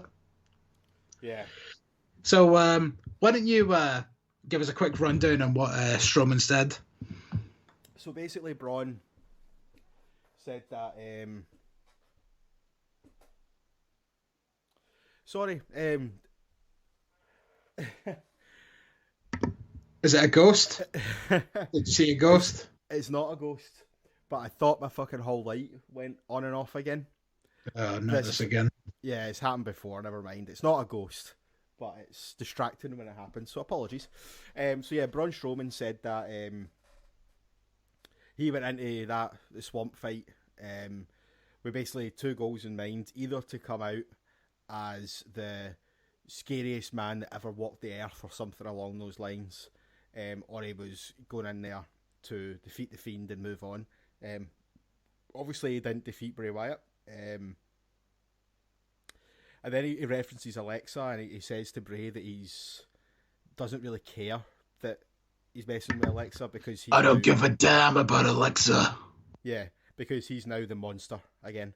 And we now have the Monster Among Men back, which basically guarantees he's going to lose the title to the Fiend at SummerSlam, because the Monster Among Men never won a fucking thing in his life. Which, you're not wrong. Which kind of defeats the purpose of it. Like, he's supposed to be like taking the next step up and being scary as fuck now, and he's not, because the Monster Among Men done nothing but lose to Roman Reigns. Like. Yeah, well, debatable. Actually, Braun beat Roman quite a lot. Aye, but he never beat him when it fucking mattered, did he? That's true. I'll give you that, definitely. But, like... All he did was flip heavy shit, win a 50-man Royal Rumble, and beat Roman Reigns occasionally. In an ambulance match? Yeah. And blew every fucking title opportunity he had as well. Yeah. Until the one where he had to win because Goldberg wasn't fucking wrestling anymore. But he wasn't the monster then, he was the freight train or whatever the fuck he was going by then. Like, the Strowman Express? The Strowman Express. This whole bringing back his heel side is kind of like, I suppose there's a few ambulances that could do with a flip, but, I mean, we'll see how this goes. I mean, I don't know. You don't seem to sound very interested in this. No, I am. I totally am. You are? Yeah. I'm just saying that I just don't think that the Fiend should be losing to Strowman as the monster, considering he's done absolutely fuck all as the monster previously. Yeah, okay, I suppose. I don't know. I feel like this could be something. Like, this has potential, if you really want it to be quite epic. I mean, I would say that the match probably will be a lot of finisher kickouts and all that hoopla. But I mean, what Fiend match wasn't or isn't? But I don't know. I feel like if you're going to have a different side of Braun Strowman and then against the Fiend, like, if there's one person that you could believe that could potentially beat the Fiend, this might be the new monster, Braun Strowman. This might be a different monster than we referenced before. The one you're referencing that doesn't really beat Roman very much. So maybe this could be a new, reinvigorated, angrier monster. Like, Potential, but but we got a couple of weeks to see how that goes. So yeah, see how it pans out. I still stand by Bray should win, but we'll see how it goes. So the final thing we wanted to talk about was the end of the show, where yes, Retribution finally actually made some sort of actual impact, despite the fact we were promised one on Raw, when really all they did was throw bottles at a fucking generator. oh yeah. Also, like To be fair, they were Molotov cocktails, but that's not the point. the one other thing they done was during the dirt sheet, their mics died, and John Morrison was like, "All right, Retribution, you're not booked tonight."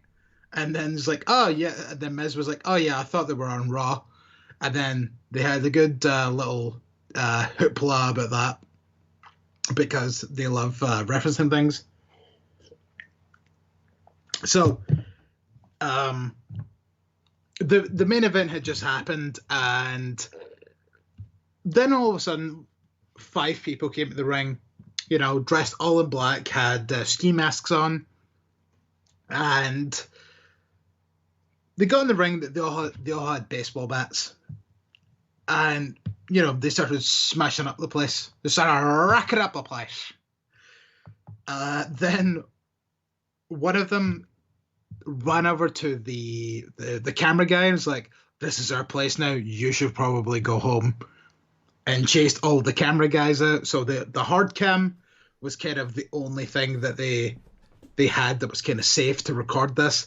They chased off Corey Graves and Michael Cole, and then they just kind of started wrecking shit. They went out into the crowd, started beating up some of the NXT wrestlers in the crowd, which we established now that there's at least potentially 1 or 2 female members, because there was 2 that took out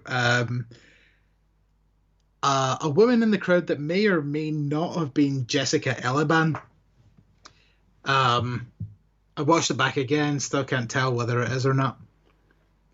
And then they started spray painting the place, started writing WWE Ghostbusters sign. No WWE. Even going as far as to getting just doing a big line through the SmackDown logo to be like, "No, SmackDown." And then the greatest part, this was fucking awesome. One of them brings out a fucking chainsaw and starts cutting the ropes off. Yeah. So I done just a slight bit of digging, and sadly, the outcome of this doesn't look very good, because the article that I read said that backstage, WWE are essentially throwing shit at the wall to see what sticks. And apparently, as of right now, they don't have an idea of who's meant to be in this faction. And the people that were on SmackDown, kind of as we were talking about on Saturday, because we spoke about this quite extensively on Saturday while we were out gallivanting, and to your point that you brought up then, apparently they were meant to be stand-ins that you kind of reference were like an old Progress storyline. Yeah, with the faceless, who then became Origin once they revealed their faces. Yeah. But they always use different wrestlers in order to not give away who it was. Mainly because one of the members was fucking Mastiff, and it's not entirely hard to work out Mastiff. Yeah. But the kind of thing that I brought up was there have been a few people that have been mentioned to be brought up to the main roster that haven't appeared in the main roster yet.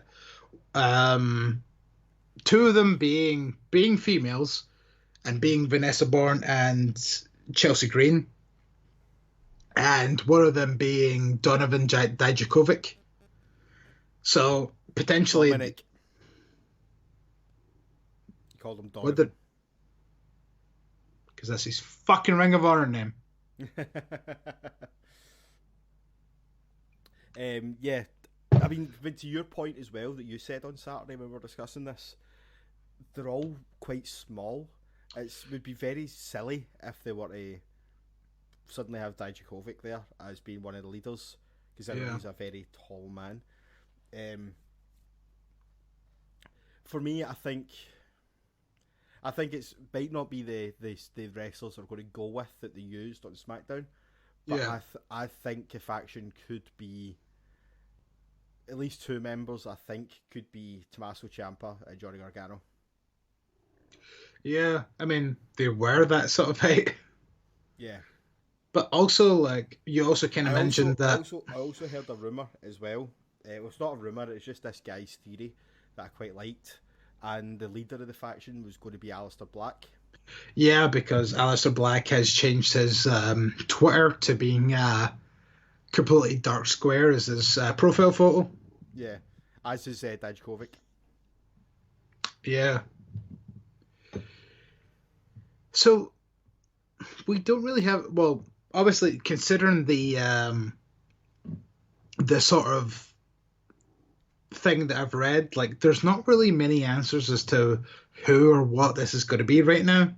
I mean, it started like, and I kind of like this, to be honest, because it's like if it does end up changing, then it's going to be good, because like, so those people that showed up on SmackDown this week are not in the faction, and it's just going to be completely different people. That keeps it interesting because we don't know who it is. Mm-hmm. So I guess this is going to be another kind of one of these things where we're going to need to see how things go, and then maybe over time this will get revealed to us. But right now we don't know who it is. And as I kind of brought up, like the thing is, like if I was judging it on the size of the people, I would have thought people from 205 Live, and then maybe saying that like, oh, they feel slighted that they're only on 205 Live, when they could be like, oh yeah, we're wrestlers, we can take on anybody, like doesn't matter the size, that kind of thing. Yeah. But just kind of after reading this like news article where they're like, oh, we don't even know who they are yet, and the people that were on SmackDown are stand-ins, like, so we don't even know who's actually meant to be in the faction yet. So I guess we'll wait and see. I guess we'll wait and see till Raw tonight, because probably Retribution will be back. Yes, we think so. I think it might be after SummerSlam before they're revealed anyway. Maybe. Or potentially at SummerSlam. At SummerSlam, I think. I also liked your idea of maybe Rollins being the leader. Or Pat McAfee. Nah, Rollins. But yeah. So, shall we wrap this shindig up? Yes, but what about one very, very, very quick piece of news? Oh, yeah, go on. There's something else that we should mention. So how about the fact that Mario Jannetty admitted on Facebook this past week that he fucking killed at least one person? Right, I'll tell you what, right, that's not something we can cover quickly. Let's get our heads together, not tomorrow, but Wednesday or Thursday, right? And let's do a wee Marty Jannetty special at happening. And discuss that, right? A wee swift drink. Yeah. Let's get our heads together. We can't do Thursday, because, you know, we've got wings on Wednesday. That's true. Or maybe we could just do it on Saturday, a wee quick, like, 20-30 minutes when you just come over. Yeah. Keep your eyes peeled for the Marty Jannetty special of a happening coming up. Yeah, it's going to be. We'll post it on both feeds. Yeah, definitely. Yeah, we'll do that. But the other bit of news that we really should have mentioned as well was the sad news that Kamala has passed away. Yeah, I mean, wasn't the biggest fan of the guy, but like, you know, it really does suck whenever a fucking wrestler dies, regardless of what you feel about them. Like, you don't want to, really want to hear about that stuff. He was a bit before my time, but I do remember an absolutely fantastic segment during the Attitude Era, where I think it was Chris Benoit and William Regal, and they're kind of arguing, and then Kamala just comes busting into the room and just starts like shouting at Regal in Swahili. And, who's his manager again? Kim Chi? Aye. And Kimchi's like, he wants you to rub the moons on his belly. And he's like, what? Why would I do that, the heathen? It's fucking great, man. But yeah. That's my favourite Kamala memory. My favourite Kamala memory is when he wrestled Daniel Bryan for the Ring of Honor Championship. That's obscure. That's the thing that happened. Also, I'm sure he was in the Gimmick Battle Royal as well, wasn't he? At 17, yeah, I'm pretty sure he was. Him and Kimchi, I think, were both in the match. Yeah, which they should totally bring back the Gimmick Battle Royal one year. Oh my god, I'm surprised they haven't done it yet. The closest they've done to that was the Miss WrestleMania Battle Royal. They might do it at 37. They should do it at 37. That'd be 20 years since the original. Yeah. And then bring back like Deuce and okay. No, I'm not gonna get into this because I know we need to go. So Robert, when you listen to this, and Chris, you as well, because you're currently listen to this, next episode, let's make a 20-man gimmick battle royal from the past 20 years. So we're next year is 30. I think 37 is next year. Okay, if it's 37 next year, gimmicks from between WrestleMania 17 and WrestleMania 27, 20 men. Let's do it. Yeah, I suppose you could do that. 20 men. Let's do it.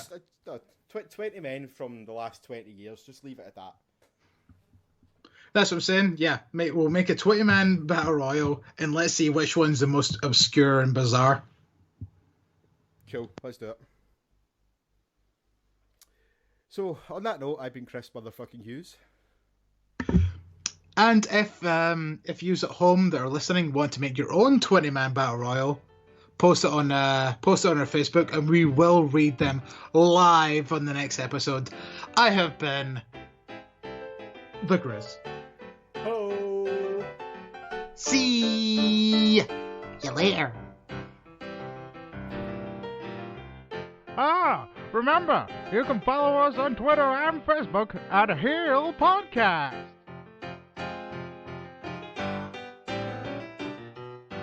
And also, don't forget, you can hear our archives on the World Wide Web at heelpodcast.co.uk. Well, that's all, folks. So long. Have a good day.